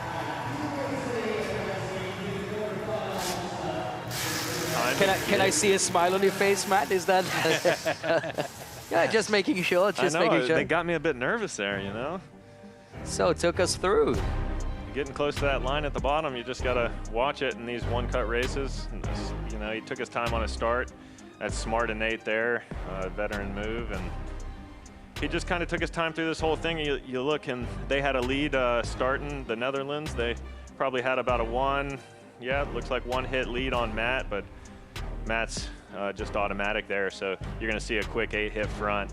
You're always going to see either 8 or less in the back, and he's just going to crush it. So. And Mark, looks like he went in the back. He got his mind right. That's looking good for me. That's looking really good. And then Jason just needs some pressure of the race, and maybe he'll get himself going here. But looked nice and smooth, just did what he had to do and got it off. And there's Tina. Enjoying herself, huh? Yeah. Super Our fan. biggest hype woman. Shout out to Tina. All right. And that means we're ready for the quarterfinals. Switzerland versus Australia. Great Britain taking on New Zealand. Belgium versus Sweden, and Poland against the United States. Like that. Yeah, it's going to be interesting, that's for sure. Yeah, as we get closer to those final rounds, moving into this quarterfinals here, I mean, you know, adrenaline's got to play a role, right? Yeah. You know, you're going to see it start to ramp up a little bit as we get closer to it. Yeah, I think so. And it's the guys that can use that to their advantage that you're going to see pull out of this round. Right. So you got to go in there with a calm mindset and a confident mindset. So you got to do your best to not let it affect you in there. So we'll see if they can do it. I like Calm that, actually. mindset, but adrenalized muscles. Like, yes, let's do it. Come on. It's as simple It's as a that, skill. everybody It's at a home. You skill. know, it's yeah, like, right. Can you be hyped up and calm at the same time? Can That's you? the question. I love it. Well, we should look forward to good races with the USA and Poland there. That's going to be a tight one, I think. We'll see how Poland can, if they can fix themselves a bit and bring it together to beat USA. And because we always talk about USA, we're going to see them head-to-head against Switzerland in slow-mos right now. Yeah. So maybe that's one you want to watch closely, and tell us why USA is still in the game to beat Australia maybe today. Yeah, maybe. absolutely. Oh, I like this shot here. Yeah. So you see, again, we train them in the stock on. Nate's just taking the safer play there, which, as he should, being the first-time stock sawyer there for Team USA. But Matt Koger is just so smooth, so automatic on the underhand. I mean, you see it there. He reaches all his wood. He has no trouble driving it off. In fact, he probably wanted that to come in 7, so we'll see if he can speed that up later. An incredible accuracy with that pace as well. It's unbelievable. Yeah, that's right. And then Mark is just the strongest man, so you're going to see him just grit through every log. And oh, you see that little piece flop up. I'm surprised that wasn't a deal for that single buck, but yep. And then there's Jason, which again, I say he'll hype himself up for these later rounds, but this is just him taking his time, making sure every hit's right, making sure his axe is working and he's happy with it. There you go, looking at it. Try and sends the block over to the other side. Yeah, to, you know, get a little extra advantage. Yeah. And good for Switzerland too, you know, just stepping their game up every year and bringing more to the table. So, speaking of stepping the game up, we talked about it earlier. We kind of both gritted our teeth a little bit during the time trials when we saw Poland not looking as strong as we expected them to be with the absence of Michał Dubicki, but his brother Marcin Dubicki in this round of 16 surprised us both a little bit with a really, really nice underhand chop. yeah, that's right. And I kind of expected that. I was hoping for that because everyone in the back was telling us, you know, his brother he's right with his brother. He can do this. And you just saw the nerves get to him there at the beginning. And after that, it looks like he's sorted it out a bit. So it might make them a little bit tougher team to beat there for the United States. Might be scary. Yeah, I look at the quarterfinals. There's a bit of scareness in there. Switzerland, like we just said, having to step up their game a bit because Australia is waiting. Great Britain taking on New Zealand. Belgium against Sweden. And finally, then we're going to see Poland against the United States. We talk about this a lot, Floaty, but there's that whole aspect of playing up. When you know you're up against Team that is significantly better or marginally better than you even, then you know that you've got to bring your game to a new level. And I think that's what we might see with Switzerland here today. Now, their personal best just under a minute, 59.48, while Australia having the world record at the moment with a 43.15. They almost cracked that earlier on with a 43.18, I think it was, in their time trials. And we were both looking at that going, what? So, yikes. Yeah, yikes is right.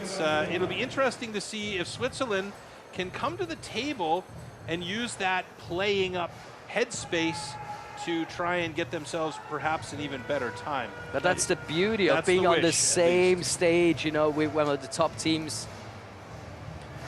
They already, fans already going wild. Look at that. And you can see that the Australians are taking no chances here. They're going back to their dream team, so to speak. So there's the big man himself. Still current world record holder for that underhand chop position, and yeah, when he gets cut, you can really see why. It's madness. Okay, gentlemen. Yeah, it seems like he's figured a bit out with the axes over here in this wood too, and it just keeps making him even harder to beat. I remember the first time that we saw him cut on the underhand chop at a trophy a bunch of years ago in Tyrol, in the Tyrolean Alps. And everybody was just like, Stand to your timber. 3, 2, 1, go! Ooh, it's a quick start. Wow. There's really not anybody better than getting into the wood. Yeah, he is quick. Yeah, Ooh, that was a very thin cut at the bottom, though. Held it together. Close to it. Ollie Reinhardt getting into the underhand chop. Look at Braden Myers Just already on the second side of his block. Unbelievable. Bing, bang, boom, and he is through. And they send it over to that single saw. That's crazy. That's crazy. Excuse me, it's Christoph Geisler. Braden Meyer was just so insanely fast there. And of course, Lawrence O'Toole, you can never count him out. Oh, a big stick by Lawrence though, but he had one final little push to get through there. Pieman Gnadinger looking good, and it's already over to Mitch Argent, moving to the second side. That was like 4 hits on the first side. Did he shortcut that on purpose? No, he wants to see what he can get away with. 51.70. Unreal. Unbelievable. It's just like crazy how fast that was. And I also love Brett DeLoso, you know, he's always so calm, so focused, just doing his job. Yeah, I think they bring him for just that. It's a walk in the park for him, eh? Yeah, you need a calm single bucker, and that's what he brings to the team there. Wow. All right, well, that's all she wrote for Team Switzerland, unfortunately, today. Australia continues their, let's call it, charge to the podium again. Yeah, that's right, 51 seconds. Not quite the 43 we saw earlier, but I imagine. Do you think they blew their load with the 43 earlier on? I don't know. If you ask me, no way. Yeah, that's a tough one. And they might still have something left in the tank. Bold prediction. He's a brave man, He's a brave man, yeah, really going out there on that one. I still... The underdogs, I heard the underdogs. No, I don't know about that in this case. But I still think the USA is going to do it this year. They're looking really, really good. They seem to be peaking at just the right time. So, you know, it's not like I'm trying to polish your apple over here or anything, Matt. But I don't care. That's what matters. I kind of feel like it's time for a changing of the guard on the top spot of the podium. You're not convincing me, man. After seeing what they're doing here, I don't see a team beating Australia. I just can't see. 10 times sounds like too many, so I'm with Troy over here. Come on, USA. Let's step it up a bit. Now, after watching Poland, I might have to put them back in my top spot list. Yeah, I know. I keep changing my mind. But we've made our friendly little bets there, and that's an uncharacteristic stall by Brad DeLosa there. Yeah, and with their two choppers, it's just make a smooth run. I think is all going through his mind. DeLosa's a previous world champion single buck cutter, so. And then Mitch is three world champions on the stage with Team Australia. That's right. You know, I mean, hello? Unreal. That's really nice. But hats off to Ollie Reinhardt. He really performed. Yeah, he pushed through. is a real pro. Yeah, it'll be exciting to see what they can bring in the coming years.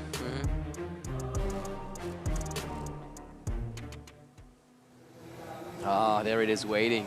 It's what they're all waiting for.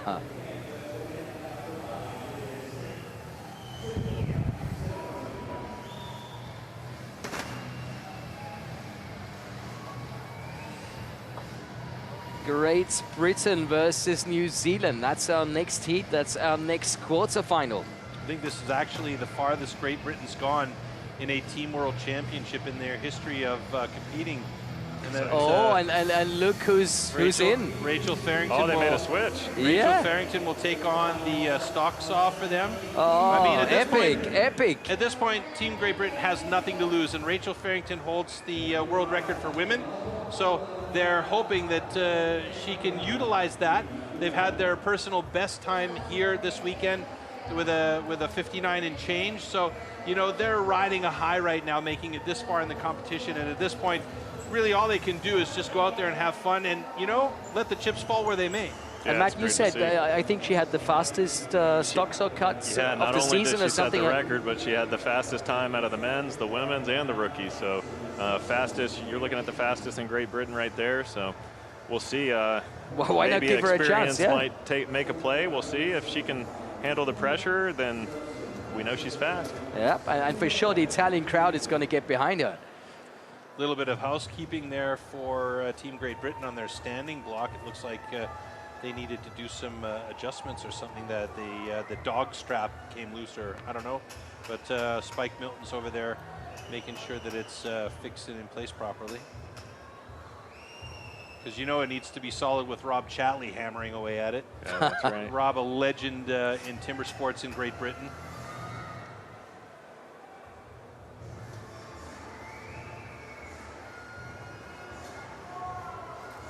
This is one of the things I really like about the team sport as well.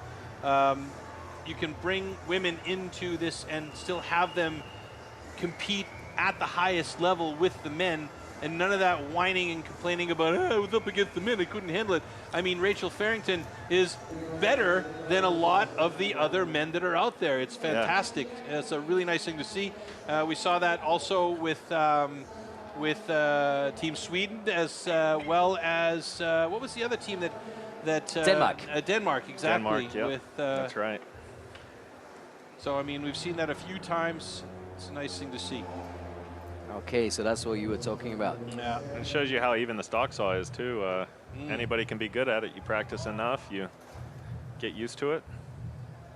Yeah, and like you said, it's about technique. Yeah, well, I don't know about that, but you said it's about technique, because we mentioned this a lot. It's not about power, you know? It's about being able to get it into the block and really read that motor, listen to it, feel it, and know that it's running clean and you've got good push. Yeah, it's very important to feel them out. You can get really heavy on them really quick, so.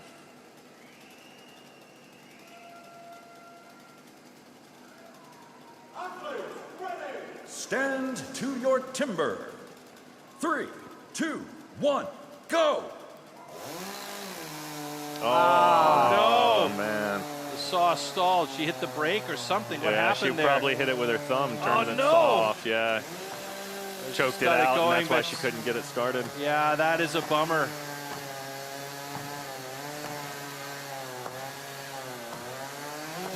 Oh, you that can see her actually curve the saw on the bottom as well. Yeah, a bit nervous that hurts for Great that. Britain. Yeah. Oh, that is really, really a tough pill to swallow. And that can show you when it really is important to choose who you put on there on the stage. It was great for her to get a go, but it's hard when stuff like that happens. Yep. That is a massively loud saw by Rob Chatley there. It's really trying to catch up now. Cleveland Cherry onto the second side. It is wiggling and waggling. It split that block again. And now Rob Chatley, Tom Redmond was making that loud noise with the single saw. Rob Chatley on standing block, and New Zealand's got a 102.74. It almost seems like they relaxed through that. You think they saw that the trouble they were having with the saw and said, okay, boys, let's settle it down a notch. You can feel those things on stage, so they knew that they had it in the bag, but I still think they need to kind of learn from that and build, because a minute 2 just won't cut it in the next round, I don't think. And as you saw there in the standing block, he V'd his log out in the front and caused it to split. And when you split the log, you got no power in the back. It's going to cost you time, and it's time you can't lose. Oh, not a DQ. Yeah, okay. Yeah, that really is. Yeah, it's a bit of a bummer for Team Great Britain. But that's the way it goes. That's right. That's racing. That's the way the cookie crumbles. Sorry, bad pun. But it really is the truth.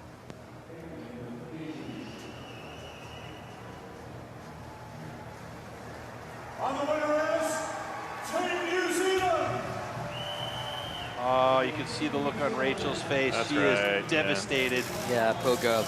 Yep. And you know that she's going to take that into herself. She's going to feel like she's responsible for, a slower time. And, yeah, okay. Maybe she is, yeah. Things happen, right? But that's what happens. It's a tough sport, It's all down to seconds and I mean, we saw it with Team Canada. Come on. Yeah, and I've been there. I've messed up the stock saw and caused my team some problems, and I know how she feels. And yeah, she's just going to have to learn from that. Hence you sitting here with us. Yeah. Oh, ouch. Shut the front door. Oof. There comes the knife. Well, she definitely deserved to be in that team. I think there's no doubt about that. And these things just happen. That's right. It is the way it is. It's tough, but come back stronger. That's the message. That's right. Yeah, the mistakes that you make are the things that you can learn from, and that's what these athletes do. They make these mistakes, and then they come back and they say, okay, I won't be doing that again. Yeah. And those are things that definitely help you improve. And we see that from year to year. Oh, there's that split that you were log. talking about, Yeah, I think the wood's just softer than the New Zealanders are used to, and so they're just overcutting the fronts a bit. And you see where that might cause them trouble later in later rounds. So yeah, wonderful celebrations. So Belgium versus Sweden coming up next. That should be a nice one. Yeah, this one should be close. Yeah, these are two pretty evenly matched up teams. I think Sweden has a slight advantage in the tail of the tape. It felt like that because they were really impressive in that last round. And I felt the transitions from Sweden looked really smooth. So yeah, I think they've done a lot of training within themselves as a team, and that's the things that really matter. Yeah, and the last thing you want to collect is one of those 15 seconds penalties. That's right. Yep, you got to be smooth and clean on the transitions. It's just as important.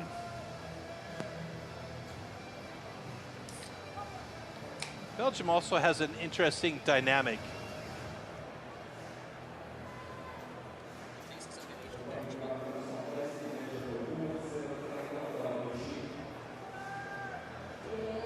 The experience from Sweden is nothing to play with as well. They bring lots of experience. They've been the same team for a long time, and I think that might give them a bit of an edge here. Yeah, most definitely. That experience and that team camaraderie that plays a lot. But it's also one of the reasons why, I think Belgium, I was going to mention earlier, it's an interesting dynamic there. Camille van Remdonk is a new addition to the team, so he's still, starting to get his feet wet with that team, that crew, but he's fit in really, really well. And anytime, you've got guys like Koen Martens at the top of that list there, he's always smiling, always positive, so they're bringing the team along in a really positive way, and that can sometimes create an interesting dynamic in these stressful competition situations where, you might perform way over your level, and going up against a team like Sweden, they might do well, they might completely crumble. Who knows? Yeah, they're a high-energy team, and Yeah. if they bring that, anything can happen. So just a bit of a delay here as we get the stage all set up. Could be worried about that stock saw loading up with fuel, maybe. I don't know. I Oh, the line. Yep, he's pointing at the line. So I experienced this last year. If they do get in a rush with the line, if it can be a little crooked and you see it last minute, it's imperative that you get them to fix it, or you know, you could be cutting good straight and then hit the line and it's all over.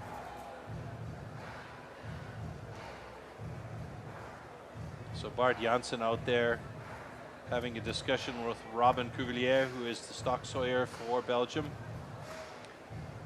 Seems like looks like he's good with it. He's discussed him out of the change, and yeah.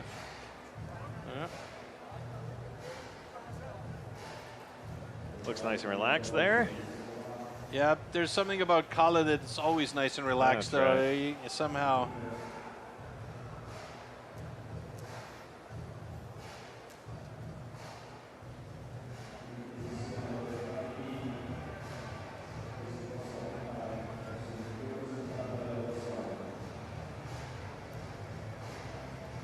So Matt, is that something that might get to one or two of the athletes to have that extra weight? Oh, absolutely.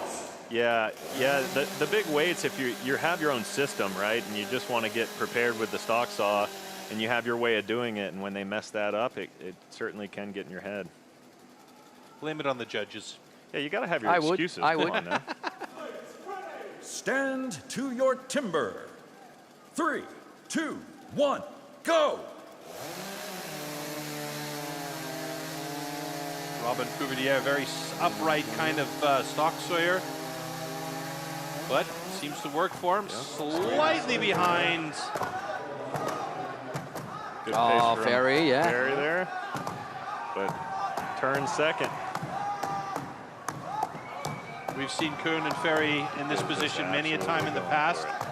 It looks like Ferry's got through there quicker, and Kuhn Martin's one more driver to get there. He's got to go back and cut again. Yep, he's got one more. Get it off. And that caused a bit of a problem as we head over to that single saw. Arnaud Goodschmidt. Yeah, again, perfect transition. Yeah, they're so polished as a team. It's beautiful to watch. And Emil Hansson now on that second side of the standing block chop. He is your Swedish champion. And he is also a bit of a technician. A bit of a slip there, though. It's sticks. unusual for him. Looked like he went for it in the front, shorted it a bit. Doesn't matter. Sweden 105.43 and Camille van Remdonk. Yep. Hating that wood. Yeah. Shorted it as well, trying to catch up. So I noticed that he got a lot of sticky axes, but he seems to have a system for getting it out. It almost doesn't look like it's sticky, or maybe I'm seeing it wrong. yeah, I think it's just his style. He is so choppy and fast. It's a lot like Nate Hodges there for the U.S. Just really fast and strong guys, and so they use it to their advantage. And Nate doesn't change his grip, though. He just stays down on the butt, doesn't he? Yeah. With underhand he does. Yeah. Standing block, he's going so fast. I wouldn't be surprised if he's not sliding much, but yeah, when you're going that fast, that hard, and you're that young, it's hard, especially when you're behind, to just be accurate and do everything perfect. And the winner is Team Sweden. Doing what they needed to do. That's right. And it looks like they might need to stay in their fronts a little longer in the standing block and might shave some time off there. So that's something they'll be thinking about here coming up into these next rounds. Gets a little bit of a lead here in the stock saw, nice and smooth. With Ferry's pace and accuracy, he's going to have no problem with this log. Very different tactics. It's very interesting, yeah. Really early. You see Ferry stand in the front. He's really getting all the wood out there, and it looks to pay off as he turns second but finishes first. And then once they get that big of a lead with a big man like Kalle, you're in trouble. And I honestly thought that Emil might give it away there by cutting the short front, but maybe he's just trying to see what he can get away with in this wood for tomorrow. You never know. It's a bit more of a closed face on that first side as well. Yeah. He opened it up a bit more on that second side. Yep, yeah, you can see where he scooped there and didn't hit his line in the front, and that'll be costly, so he had to go short in the front. And normally you would remember that and maybe put a little more work in the back, but he might have had a little mental lapse there and just started driving. But now, luckily, is there like a technical reason why one side is more closed and the other side is more open? Is it just about getting through to less wood? yeah, you really want 45-degree angles essentially. So any time you see on those logs not a 45-degree angle, they're definitely doing something a little bit off. Now, does it matter in all wood? No, not always. When the wood's softer, you can get away with some things, but you do want to see just a perfect line, straight line to the center, you know. Question, how much pressure is Team USA under now, having watched what Team Poland did earlier?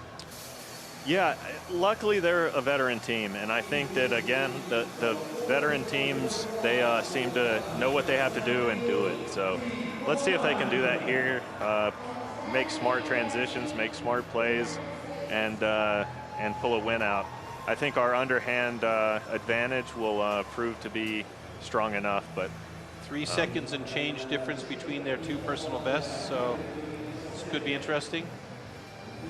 yeah, Again, especially coming into the standing block with 2 strong powerhouses in the standing here in this race. And again, the mystery for us is always it's still the underhand chop with Marcin Dubicki. That's right. So Yep, we don't know what he's going to bring to the table, and if he brings his best game, if he can somewhat stay close to Matt Koger, they're going to be in this race. So there maybe the can't be any butterflies you mistakes. mentioned earlier is the difference maker here. You know, seems to have improved from qualification round or time trials into that first round of 16. Now We it might might see be a him get different better. story. Who knows? Yeah, yeah, there they go, pumping him up. That's a nice Polish thing. I love it. Locking in. Okay, gentlemen, warm up your swords. He is half a man, comparatively speaking. Half a man, but 2 men. Yeah. Yeah, he's in really good shape and looks been great. single bucket unreal. So let's see if he can keep it smooth. Stand to your timber. 3, 2, 1, go! Yeah, if it weren't for the beard, I wouldn't have recognized Mark McQueen. Nikolai Grunwald. Nice cut there. dead even. Both wow. cookies dropped at the same time. So Nate doing a great job, and as we now head to that underhand, you can see that pace that is typical for the Dubicki boys, but Looked like Matt had a miss hit in the front. really going for it, and he's got through that block. Oh, but it's not that far behind as Poland is now pushing. Wow. Yep, we got to go for it. So Christian Kaczmarek up against Mark McQueen. Come on, Mark. Little stick there, but he's through, and Christian Kaczmarek is not that far behind. So it really comes down to the big man Jason Lentz going up against the young gun Simon. Look at Simon! Simon on the other side. Could it be that the USA is going to get eliminated here today? That would be an unbelievable situation. And it might be. Can you no! Oh my God! Poland has just eliminated the United States of America in an unbelievable heat in the round of 8 quarterfinals. What a race. Shimo, good one. And Matt Slingerland is in tears over here. Oh my goodness, that was so unexpected. I can't not believe it, to be honest with you. Yeah. Wow. Yeah, it looked like Simon just had a little bit more in the tank there at the end, and wow, gave it all he got. Earth I did saw he? him jumping around the stage. You know, he was excited, ready to go to start, and maybe that's what brought it back. Mark had a little hang in the single. Yeah, but Jason was going strong. I still don't understand how he made that comeback. Yeah, what? Sensational. Wow. Sensational. There, guys. I won't chant USA. That's our first massive upset. I mean, it ruined my bracket. Dang it. I mean, you know, Canada out, USA out. It's unreal time in Timbersports. When was the last? Oh wow. Unbelievable. Look at that. Yeah, and it's just dead even here in the stock saw. Both maybe taking their time a little bit, make safe cuts against each other, and then looks like Matt Koger might have had a miss hit. Hopefully we can see a replay of that. looked like he came over in the chip side one time extra in the front, and then in the back wasn't so confident about driving it off as he normally would be, but so that's we want one stroke. Yeah, but he was 2 ahead, and then it looks like Mark went back to having a little bit of a struggle there at the bottom of the log right there. He has just a little hang, and but he was still faster than Christian Kaczmarek. Yeah, he dropped the cookie before Christian did. Yeah, we'd have to see the replays, see who got the hit in first in the stand-in block, but it would have been almost even. And oh, look at that! It just takes that extra hit. Oh my God! I just can't believe it. That was so close. A half driver, not even. You could say a quarter drive to get that block off. But you can see, look how bad they wanted it. They were jumping up and down. They were ready to go. They were fired up. Team. And yeah, you got to be hungry in this race, and you can't overlook anybody. And you can see that here. Look at Nikolai. Unreal. Unreal. So that'll be a momentum swing there. So we'll see how Poland can use that to their advantage. I might actually have to change my my bracket completely. Yeah, can we both? Jeez. I thought you had to have to change his shirt because he was so excited and sweaty. Ripping my sleeves off here. Oh, boom. My goodness. I mean, I knew Poland was good. I've known Poland is good. They've been on an upswing for the last few years, yeah? You could definitely see the skill level there. The surprise for me was the fact that Michał Dubicki was not here, and I was not really ready for how Marcin Dubicki paced up as we came into this quarterfinal. That was the thing that was really, for me, mind blown. Yeah. And guys, we're going to see a European team in the final. That's right. Because a European Sweden team will versus be in the final. Poland. I don't think this has ever happened before. Yeah, you could see 2 podium finishes by Europeans this year. It's a possibility. Oh man, and a good one with the teams that are on the. Oh yeah, there, for sure. So. But I'm gutted for your guys because they're no, you're there. not. No, they're you're there. not. I am a little bit. Come on. I mean, after I made my initial investment in Poland and thought, oh, Marcin, maybe not. I put USA as winning it this time, and I said there needs to be a changing of the guard. I didn't think the changing of the guard would happen in the quarterfinals, though. Right. You know what I mean? That's right. Look at that. The crowd going wild here what a crowd. in Allianz Cloud, Milano. Get pumped up. Wow. Fully sold out on both nights. So, yeah, there's a lot of people here that are really, really looking forward to some fantastic Timbersports action. And I'll tell you what, they've been treated to it here tonight. We've got a classic matchup coming up here, Floaty. Yes. Maybe not quite the same one as we're used to, but nonetheless, should be interesting. I mean, that is a semi-final that you could expect. Yeah, New Zealand versus Australia, that is not a surprise, but to know that in the other semi-final, Sweden and Poland are going to be competing, wow. Yeah, they got to be proud of themselves there, that's for sure. Yeah, and then the Kiwis, the young Kiwis, now getting the possibility to show what they're made of. Yeah. Nothing to lose, if you ask me. Yeah, that's right, and they've really held it together today.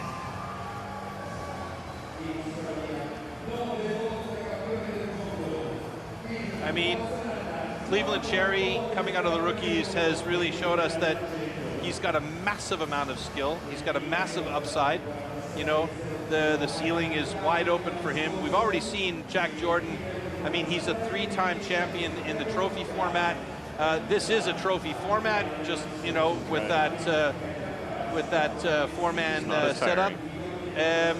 So those are 2 guys that you could say, yeah, there's a bit of pedigree there between those 2 with experience. And so Quentin Fawcett, obviously you mentioned, you know, with the saws and everything. Yeah, that's right. And Chris Lord for me was the mystery man. Yep. And he's stock sawed before, I believe, so he has a little bit of experience there, but we're talking about guys that have been chopping their whole lives, so I'm sure they can bring it together. Well, let's see how this one goes. The favorite team, Australia, going up against a 2-time champion in Team New Zealand.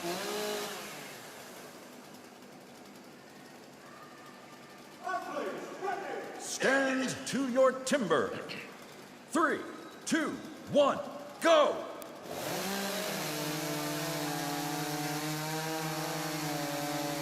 Marcus Lord and Lawrence O'Toole getting right into it. Close call. Yep. Dead even drop for both of them. This is the battle that you talked about earlier, Matt, between Braden Meyer and Jack Jordan. And we'll probably see this one tomorrow too, and it's the best one you're going to get. Yeah. Oh yeah. Oh, Braden Meyer left a lot of wood on the bottom there. Is that going to be a problem? He looks like no problem for him, and now you send it to DeLosa. That it's a close race though still.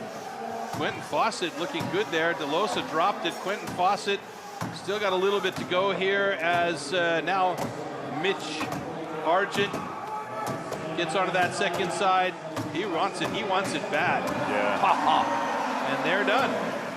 55-2. Yeah, with Mitch putting in 6-inch fronts all day, you're going to have a tough time.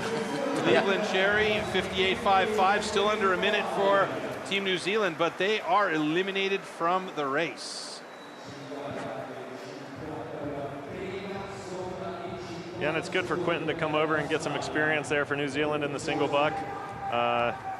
He has a lot of experience already, but he's still young, and I think that being on the stage will help him out considerably to know what he needs to do for next year. Absolutely. And that's really what, you know, these situations are about. You know, it's gaining that experience, gaining the knowledge in yourself in those pressure situations to be able to really develop as an athlete. So, you know, and he looks fantastic, yeah? Yeah. You know, like Cleveland. Just needs to put on a bit of weight, and he's that guy. We'll feed him a ready couple to of go. burgers That's and right. give him another axe, and we're good. Team Australia! So Team Australia will move on to the final. Team New Zealand will battle it out in the consolation or small final. The question is, against who? We'll take a look back at the slow-mos of that heat really quickly and see if you can pick it apart for us there, Matt. Yeah, clean pickups by both of them. Just going to be nice, smooth runs here. Nothing special. Just nice, clean cuts. And that's what you want, really, in a race like this. Send it off to those big chopping boys in the underhand, see what they can do with it. Braden's pace just looks to be unmatched here. It's power versus speed, and well, speed and he was power, against Jack Jordan, so I mean. Yeah, the two best right there to do it. So. And Jack was only one driver behind on the transition over to that front side, and then one driver behind on the breakthrough of the log. But then you know, see the experience come through there with DeLosa. DeLosa is insane. And it's just unreal advantage there. Won by about 4 or 5 strokes, and staying calm and collected as right. always. Doing his job. As always, doing what they need to do when they need to do it. That's the name of the game. Bam. If you can say that Mitch struggled to get the axe out on that one driver before, it's an insane thing that he dropped that head off so quickly. Yeah, he just has such good timing, power, and I think he's really got it figured out.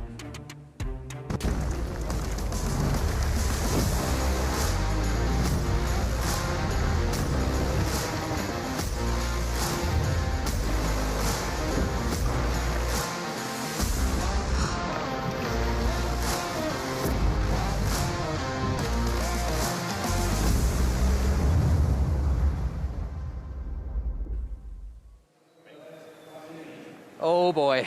Oh boy, it's right. I'm getting a bit nervous now, to be honest. Me too. This is historic. Yeah, it's going to be good to see a European team get it done, and I think that that'll only raise the bar even more here in the future. So. But I mean, both of these teams know that this is epic. This is a first-timer, and the chance of Sweden beating Poland and Poland beating Sweden, you know, it's realistic for both teams. So, but if we really look at the situation, theoretically, we could have 2 teams from Europe on the podium because we also have the battle for 3rd place and in they're that both small strong final. teams, that's right. So whoever doesn't get through this one is going to have a battle against New Zealand in that small final, right? Oh yeah. Yep, that's right.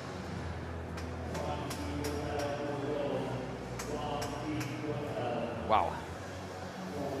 This is going to be a race here. Nothing against Martin Dubitsky because I really didn't know much about his chopping abilities up until this point. But I never expected to see Poland in this position. Yeah, and that's the man we're talking about right there. Yep. he has been a pleasant surprise for me and obviously for Poland because they just got themselves into a position where, you know, they could potentially be second on the podium here, or if they really pull one fly off the wall and squish it against the forehead of the other team, you know, they could be on the top of the podium. Yeah, you never know, and I bet in this race they bring that same intensity. They've, you know, overcame USA, and such a big feat's got to pump you up a bit. So. Oh, for sure. Yeah, and they've got to ride on that confidence. They have to use it to their advantage. Okay, gentlemen, one of your swords. Nikolai Grunwald looking cool as a cucumber. No, he's done a great job so Yeah, far. he's done a fantastic job. He's been really quick on the pick, and his cuts have been very, very nice and clean. Now, going up against Pontashia. Let's see how he holds his own. Stand to your timber. 3, 2, 1, go! Oh, very nice. Again, take. again. A little faster start on Poland there. Good clean cut. Poland's got the lead going to that underhand chop. And again, Marcin Dubitsky looking good, but Ferry, that accuracy, that pace, he's about a half driver behind Marcin as he moves over to that second side. Both of them now working that second side. And Marcin, oh, too early. He's got a problem. He's through now. And now they move over. Christian Kaczmarek against it's Kalle Swadling. And Christian's been good on that single saw all day long. Kalle Swadling absolutely quick as well, looking good as Christian Kaczmarek gets through to the bottom. And now it's over to the big boys. Ay, ay, ay, ay, ay. Ay, ay, is right. Ay, deny is another way of saying it. Poland and Sweden, Poland, it's anyone's game. Oh, man. It's going to be Poland. Just by a bit. Poland's got to the final. Unbelievable action from the Polish team. They are moving on to the final, eliminating Sweden by one full driver here at the end. Emil unable to keep up with the pace, and what a great job by the Polish team. I think they're worrying about something. It's under review, yes. I think they were worried about jumping the gun there in the single buck. No. He did have a little trouble getting it off there, and you just got to see. Oh, sorry, I meant the underhand, I believe. We'll see the replay here, hopefully, but. All right. So I believe the underhand and the single transition was the issue. Oh, that would be. I didn't see anything, to be honest, but. A gut punch for Poland. I think it was when the cameras changed. Let's just see what happens here. Yeah, and you could see from the reaction is. Oh dear. We have 2 penalties for Team Poland. 2. Correct transitions between disciplines. Therefore, the winner got it. is Team Sweden. Oh, so I was right on That was both unbelievable. times. Wow. They jumped to both the guns, all the guns. You saw that. Yeah. Yeah, they jumped all the guns. They jumped every gun. Oh, That's unfortunate. Maybe they were just a bit jittery, you know. You overcome so much, and then you get to the race you need to get to, and. I hope we get to see that again, because it wasn't obvious for me, to be honest. Yeah, I think with the camera changes, it makes it a little tough, but I could see a slight hesitation there when he was getting started with the single, and normally if a single bucker's hesitating at the beginning, they're worried about that go. And you see the perfect transitions here by these guys. That's what we've been talking about. So they are important, so smooth all day long this week. week. It does show you that the experience matters in a race like these teams It races. was right there when he stepped down that the saw started to move too early. Yep, there you go. So he didn't see the clean cut through, and they're absolutely missing his brother right about now. He's just getting excited, trying to reach the bottom, and but it was like milliseconds, right? Yeah, they held him off for they thought long enough, and I don't know what the other transition problem they had was, but it's just an unfortunate circumstance there for a team that had really high hopes. Yeah. Oh, man. That's a tough break for. How much drama have we seen tonight? So far. It's crazy. I mean, we've had some upsets. We've seen. This is the most not DQs, but the most penalty minutes, literally. Yeah. I think we've had 6 or 7 penalties of 15 seconds each throughout the entire competition. I've never seen that many ever in a team competition, not once. Yeah, maybe the young guys coming up that we're talking about this whole time, maybe that plays a little bit of a factor in there.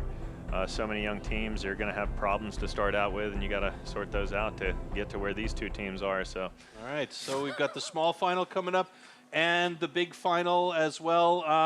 I mean, we talked about it, penalties amassed all over the place. It's the most we've ever seen in years and years and years. I've never seen it, and two teams coming up next in the small final, Poland up against New Zealand. Could it be that Poland is going to take out New Zealand and perhaps get that third place on the podium?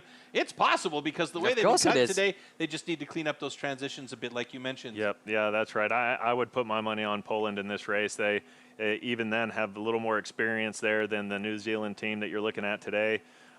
Great choppers, but I think that experience is going to play the role here at the end. So I'd look to Poland there to maybe get that squeak that win, but you know I'm just over here just guessing. That's a brave call for them. That is a brave call. Don't mess up your transitions, right? All right, so it's going to be an interesting small final. Then of course we have the big final coming up. That's you know, an epic one because it's the first time in, well, forever that we've had a European team making it to the final. Yeah, the first time that I know of. The Polish made it, got second when they had a three-man team, I believe, in Liverpool, but that was 5-6 years ago, and that's the only other time, yeah, and this will be the first time Europeans will be double podium for sure, as far as I'm concerned. So, yeah, it's exciting. It's exciting. We're not there yet, guys. You know, and I think to calm us down, we need to talk about the off-season. You know, because that's very important too, to be on top of your game in the on-season. Yeah, that's right. You got to carry it through the year. Training is really important in this sport, and as you can see on the stage, it matters. I mean, these guys are making you know, split-second decisions, and one mishit matters. One pickup wrong matters. The weight you put on the saw, it all matters. So it adds up quick. If you're not training every day, training as much as you can, you're not going to be at that top level. And if I talk about off-season, does anyone come to your mind, Troy? Off-season? Mm-hmm. Well, off sales, maybe, but not off-season. well, take a look what I'm going to show you now. Show me.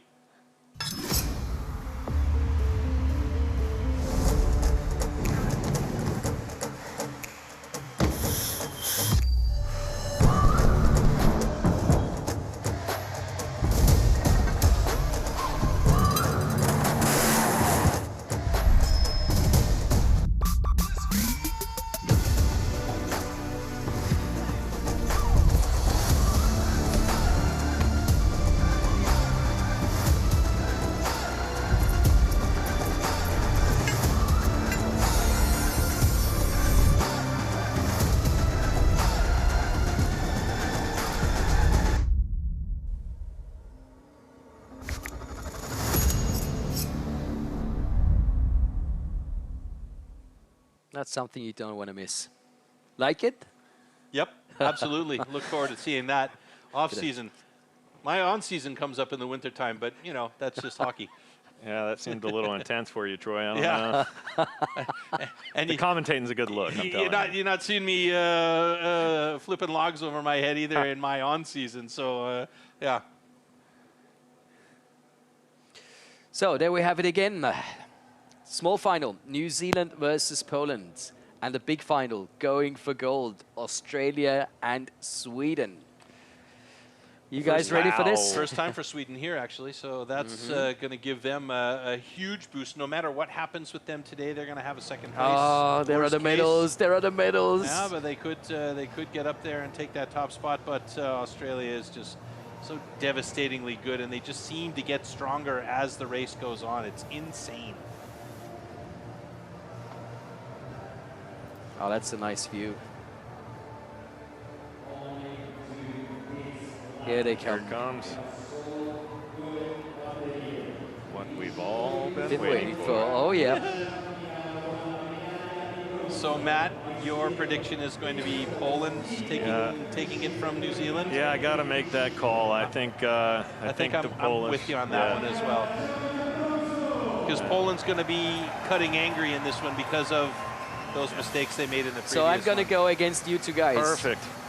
We needed a little competition up here. Since I don't get to compete, I need something going. Oh, we can have a thumb war afterwards, oh, right? yeah, perfect. Little thumb wrestling. Yeah. We'll have the thumb wrestling world championship between our staff in here, and let's get ready to thumble. And I didn't know it got that serious, but you have no guess idea. I'll get filled in here later. Welcome to the team. Yeah. But I definitely think this is going to be a really close one. It will be, yeah. I think the single buck's going to be really important here because Quentin's going to have to really step it up against Poland. Yeah, Christian's been really, really solid in the single all day long. Yeah. I mean, Quentin, no slouch. No slouch. We've seen some fantastic runs from him. And Christian, we've seen a couple of times where, you know, he's worried a little bit and kind of shortcut that on the back, right? Yeah, yeah. And I think he can bring the pace. It's whether he can get the stroke count down. You want to know why I'm going with New Zealand? Because you don't like us. Yeah, that's the first reason. And, and the second reason is that the Poles have had like 3 runs within 20 minutes. Yeah, good point. I didn't think about that, but that might make that for sure, small difference. Yeah, I mean, and a lot of mental going on there. You win a huge race and then you lose a huge race and you're right back into it. It's either that it's going to drag you down or it's going to give you that angry fighting spirit. Let's see. Stand to your That's timber. you, Troy. 3, 2, 1, go! Yeah, quick start by Poland there. Yeah, Nikolai Grunwald got on that saw real quick. He's been solid all day long. They're quick to it. Oh, it is that close call. Marcin up Looks against like Jack Jordan. Jack to the other front. side. Yeah. Oh, Marcin right there with What them, though. the- Look no. at the pace between these two guys here. Jack's through. Marcin got a couple more to go, and he's done it now. Again. He did it again. No, I think they're okay this time, though. Yeah, I think the they're transition okay. was okay this time because we saw Nikolai there. Yeah, but he stepped off again before They're he just finished. wasting time is all. Oh, New big push. Zealand. Christian Kazmarek, and now over. No way! Simon You're going to be in Grunwald. trouble. Cleveland Sherry going against these guys. Simon Grunwald over to the other side. Oh, Oh look my at that goodness, log look at just that log. disappear. Just fell apart. And there he's done it, 53.99. The confident fist bump. If they do get 59.89 for New Zealand, if they do get dinged here, I don't think they're going to get dinged, Poland, for their timing. I hope not, at least. Yeah. But wow, that log exploded under the power of Simon Grunwald on the standing block. Yeah, that was pretty unreal cut there in the standing block. It took advantage of the good wood and just absolutely blasted it off. They seem like they could take another 3 or 4 runs with all that adrenaline inside of them. I mean, really, Yeah, if you talking about look the at the most fit team team. lineups, both these teams are pretty young, you know, in general, yeah? And I can't wait to see Shimon tomorrow. Yeah. Yeah. This It looks boy like he's is in on. strong I mean, it's not a form. boy; he's a guy. He really wants this. Yeah, strong form for sure. And the winner is Team Poland. So no mishaps. Unbelievable, sensational, fantastic. So Poland has 3rd place on the podium today. That's your first European crew on the podium. Now the question is, what position is Sweden going to get on that podium up against Australia? I think we kind of know the answer here. But 2 European you never teams. know, right? You never do know. 2 European teams on the podium. All right, let's Crazy. break this down again, Matt. Great. Yeah, we look pretty even here in the stock saw once again. You got a tall order to go against Jack Jordan. He put a nice safe 8-hit front in, pretty standard. He got around and got it off safe, maybe knowing that that Marcin is just a little bit wilder on the backside here. So you see him have that trouble, and that's the race for you. Is once you don't come off a couple of hits behind Jack, there's no catching him. So. Oh, and we saw the start of the single saw for New Zealand was a little bit And he had a troublesome. hang at the bottom too, so Yeah. you'll probably see that here in a second. And just had a bit tougher of a go. Maybe he's trying a little bit harder, knowing what's at stake, and it'll cost you. But look at that slab. I mean, if you can't tell me that's bad wood. So, and he just absolutely gets the slope, brings those hits from high up, and just crushes it. Nice. Look at the joy in the faces. So this is an excellent result for Poland today.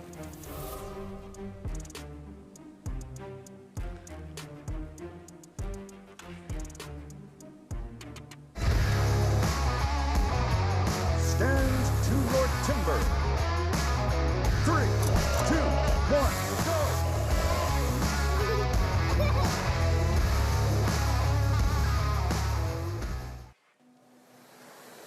And there it is again, the trophy, the medals.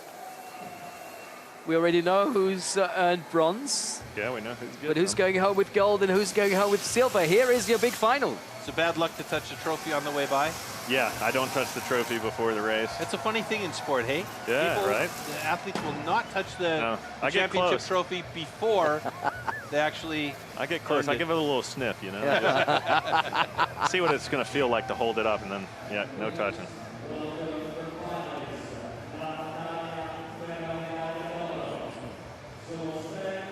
Maybe I should start taking selfies with the trophy, and it'll just come true. That might you know, help, yeah. Maybe that's the move. That's a positive reinforcement, you know? So, Matt, what do you think? Is Australia going to go for a world record, or are they going to play it safe under inverted commas? Because, I mean, I think they are the clear favorites. I think that you have to, if you're Lawrence O'Toole, play it safe because time penalties will matter here. So I think he will personally play it safe. I think there's no playing it safe after that. I think they absolutely destroy their I don't logs. think they can play it safe against Sweden there is because no- they're going to be highly motivated, and you know they've got some excellent talent on that side.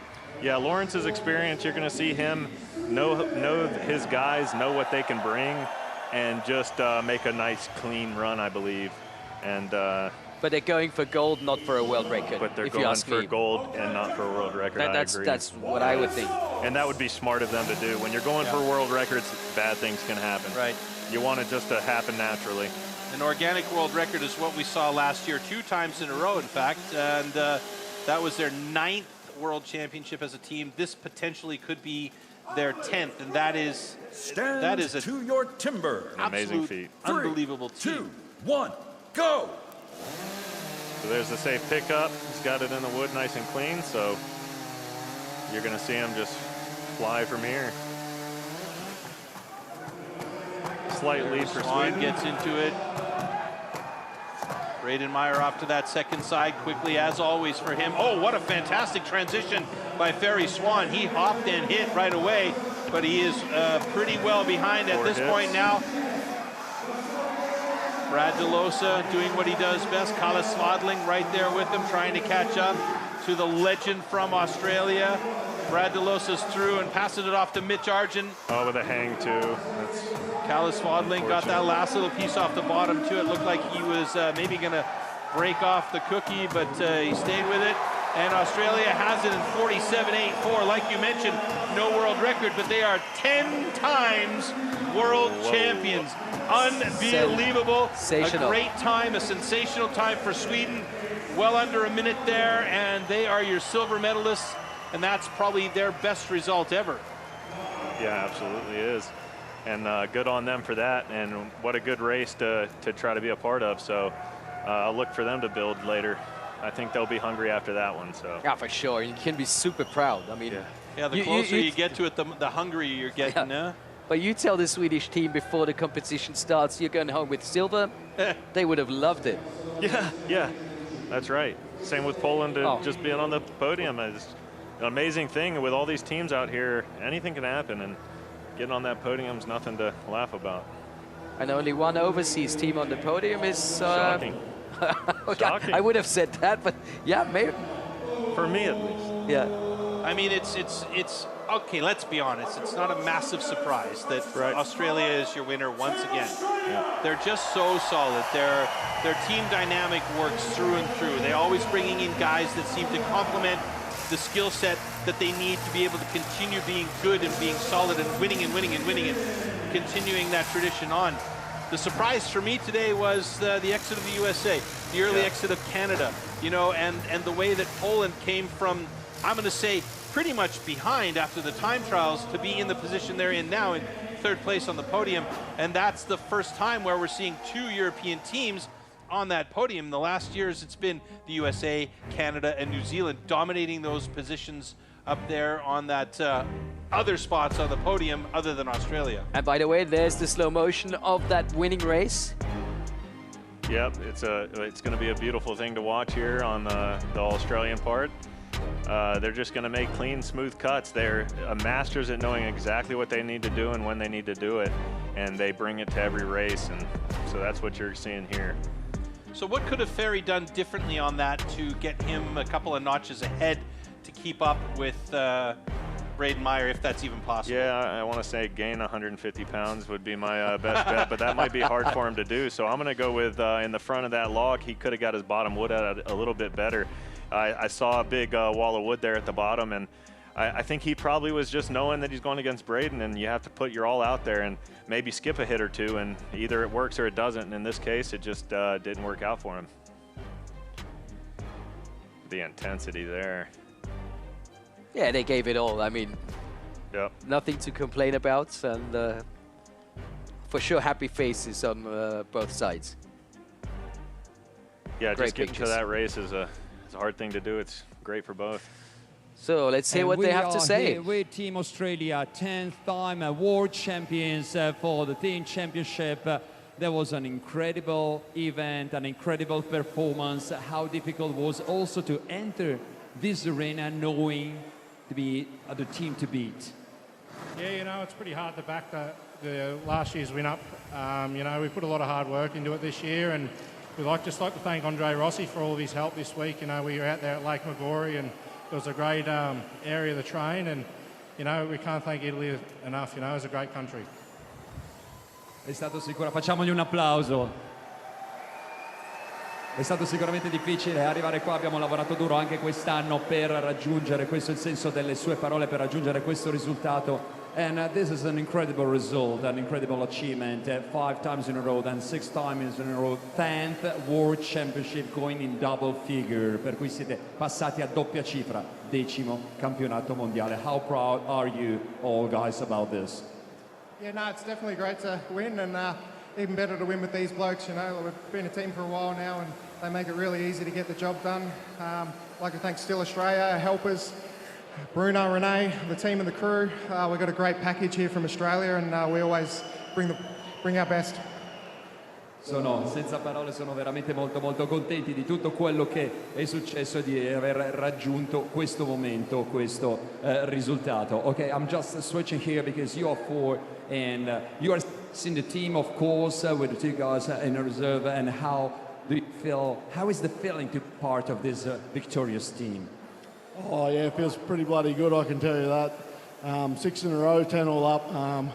You know, a lot of hard work goes into that. A lot of these boys put in countless hours training. You know, the whole Chopperoos, everyone that's been a part of it, everyone that's helped us train over the years.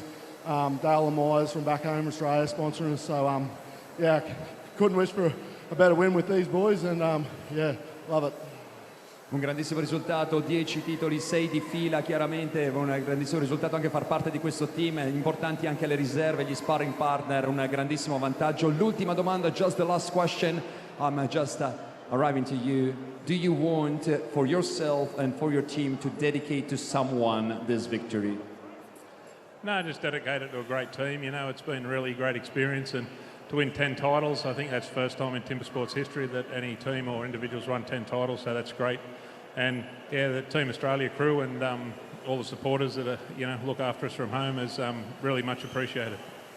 Una grandissima esperienza far parte di questo team, arrivare fino a questo momento. Un grande ringraziamento a tutti i miei compagni di squadra e a tutti in Australia e a tutti i fans. Fategli un applauso ancora una volta. The World Champions Team Australia!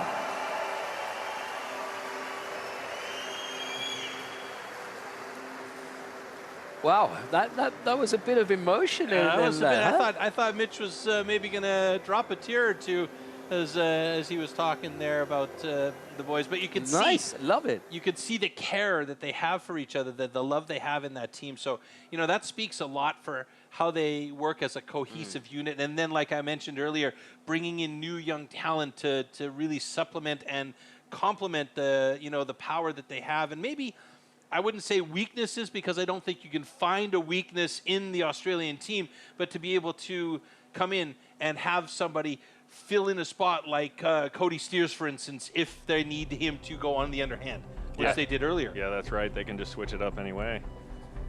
And they are strong no matter what, so. Seems like. It's super impressive every time, and maybe that 10th one got him a little teary-eyed, because Big 10. Double digits. So there we have it once again, you know, the final results of a great competition night. I mean, this was one of a kind. I've never witnessed anything like this, and I think I heard and felt it from your reactions to everything. Yeah, it was unreal racing, and I knew it was going to be close. I had a feeling that we'd have some mix-arounds, but to unfortunately see the USA struggle a bit there is tough for me, but to see the Europeans really step it up and bring that heat, maybe it'll get some teams going, you know what I mean? So I think it's all around so great for the sport and great for us athletes. That sounds dangerous for future years. Troy, you ready for the prize-giving ceremony? I am absolutely ready for the awards ceremony here. It's been, you know, like you mentioned, the ups and downs have been wild. One of the most exciting world championships we've ever had, and looks like the stage is ready behind us on the big arena. So let's head over there and hand out medals. Oh, yeah. Yes. I like medals. Who doesn't? Yeah. A lot of champagne on that stage. Yeah. Yeah, the champagne's fun too, but you got to watch your back. Yeah. But you notice that the people that are handing out the awards and the camera people scatter the minute the bottles get touched. Gentlemen, so welcome Soren to taking the over. official awarding ceremony of the Stihl Timbersports Team World Championship 2025 in Milano. Al terzo posto e vincitore della medaglia di bronzo. On third place and winner of the bronze medal, Team Poland.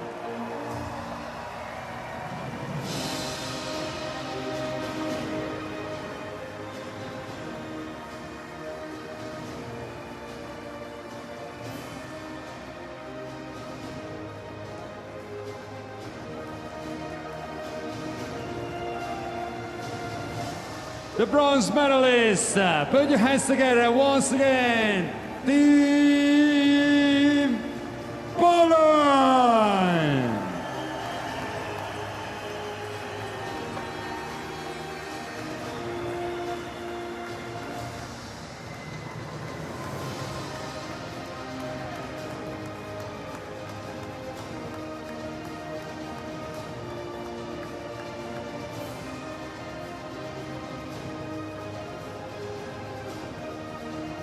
And the bronze medal will be presented by Ingrid Jägering, Executive Board Member, Stihl.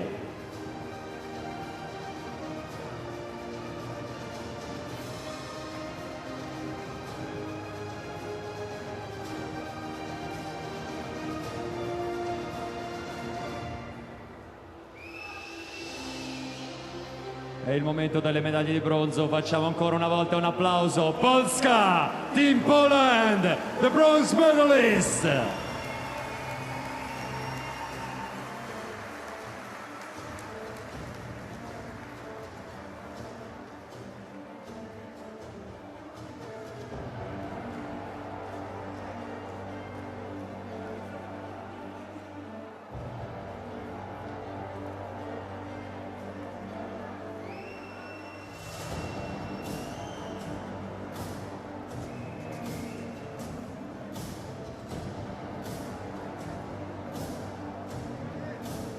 Okay, one is missing, one is arriving. The fifth member, Team Poland again for the bronze medal.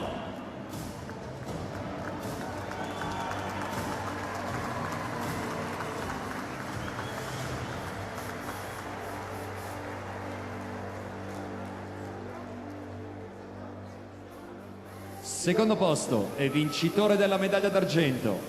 Second place and winner of the silver medal. Put your hands together for Team Sweden!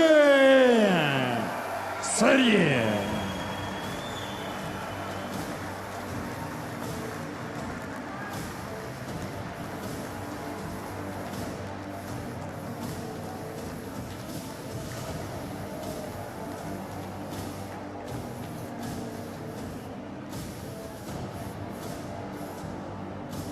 The entire team with the 6 members will be awarded.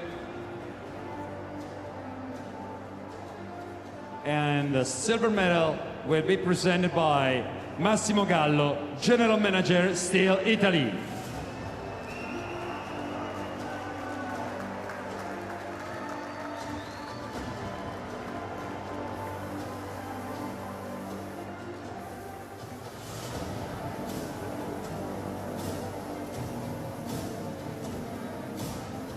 And come on, Swedish supporters, this is your silver medal. Put your hands together for Team Sweden.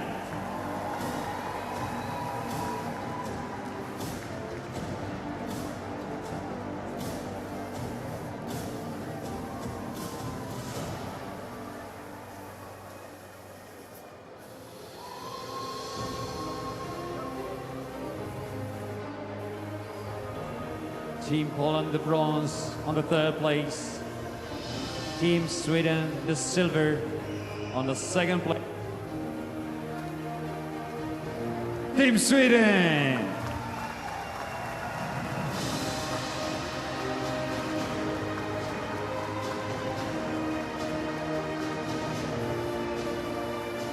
Primo posto, campione del mondo e vincitore della medaglia d'oro degli Stihl Timbersports World Championships 2025. The 1st place, world champions and winners of the gold medal of the Stihl Timbersports World Championship 2025. For the 10th time, the 6th in a row, Team Australia!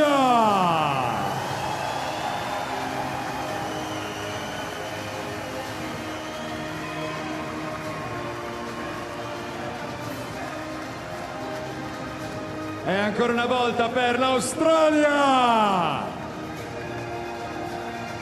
The gold medal will be presented by Rui Andrade, Area Manager, Livha Export AG.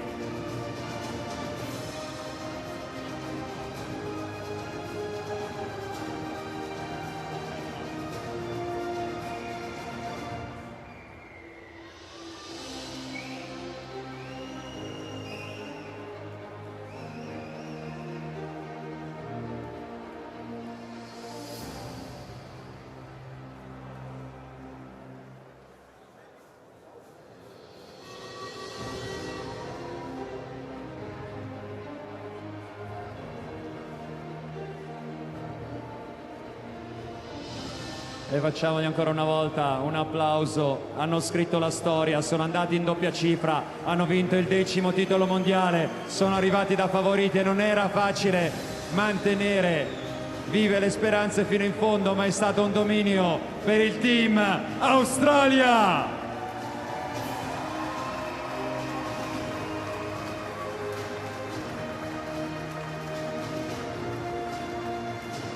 With the Team Poland as bronze, the Team Sweden as silver, we are presenting the trophy to the winning team, and it's Mr. Michael Traub, Chairman of the Management Board, Stihl, to award the World Champions, Team Australia!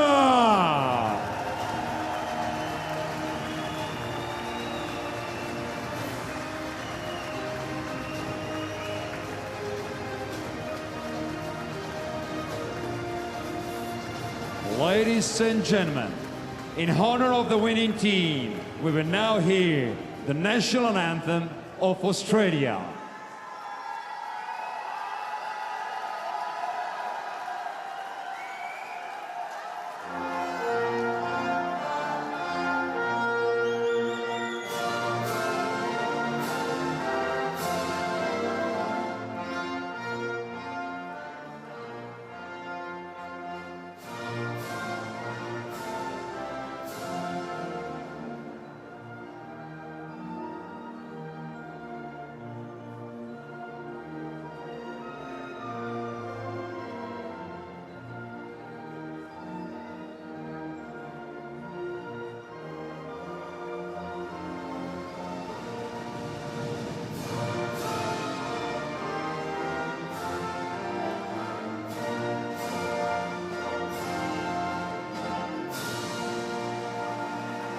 Advanced Australia pair. Once again, Team Poland, Team Sweden, and the champagne shower for Team Australia.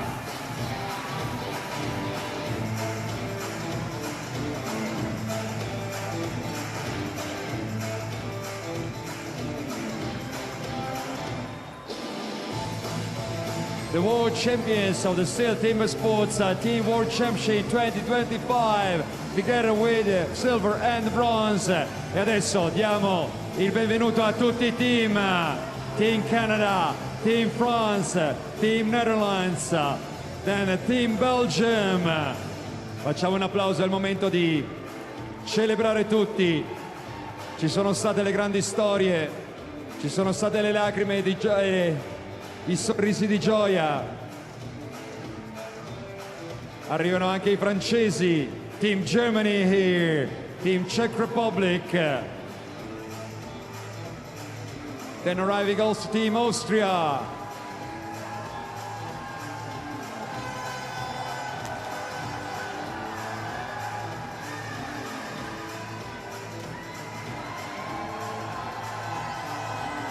E sale sul palco anche in team di casa, facciamolo in grandissimo applauso, Team Italia!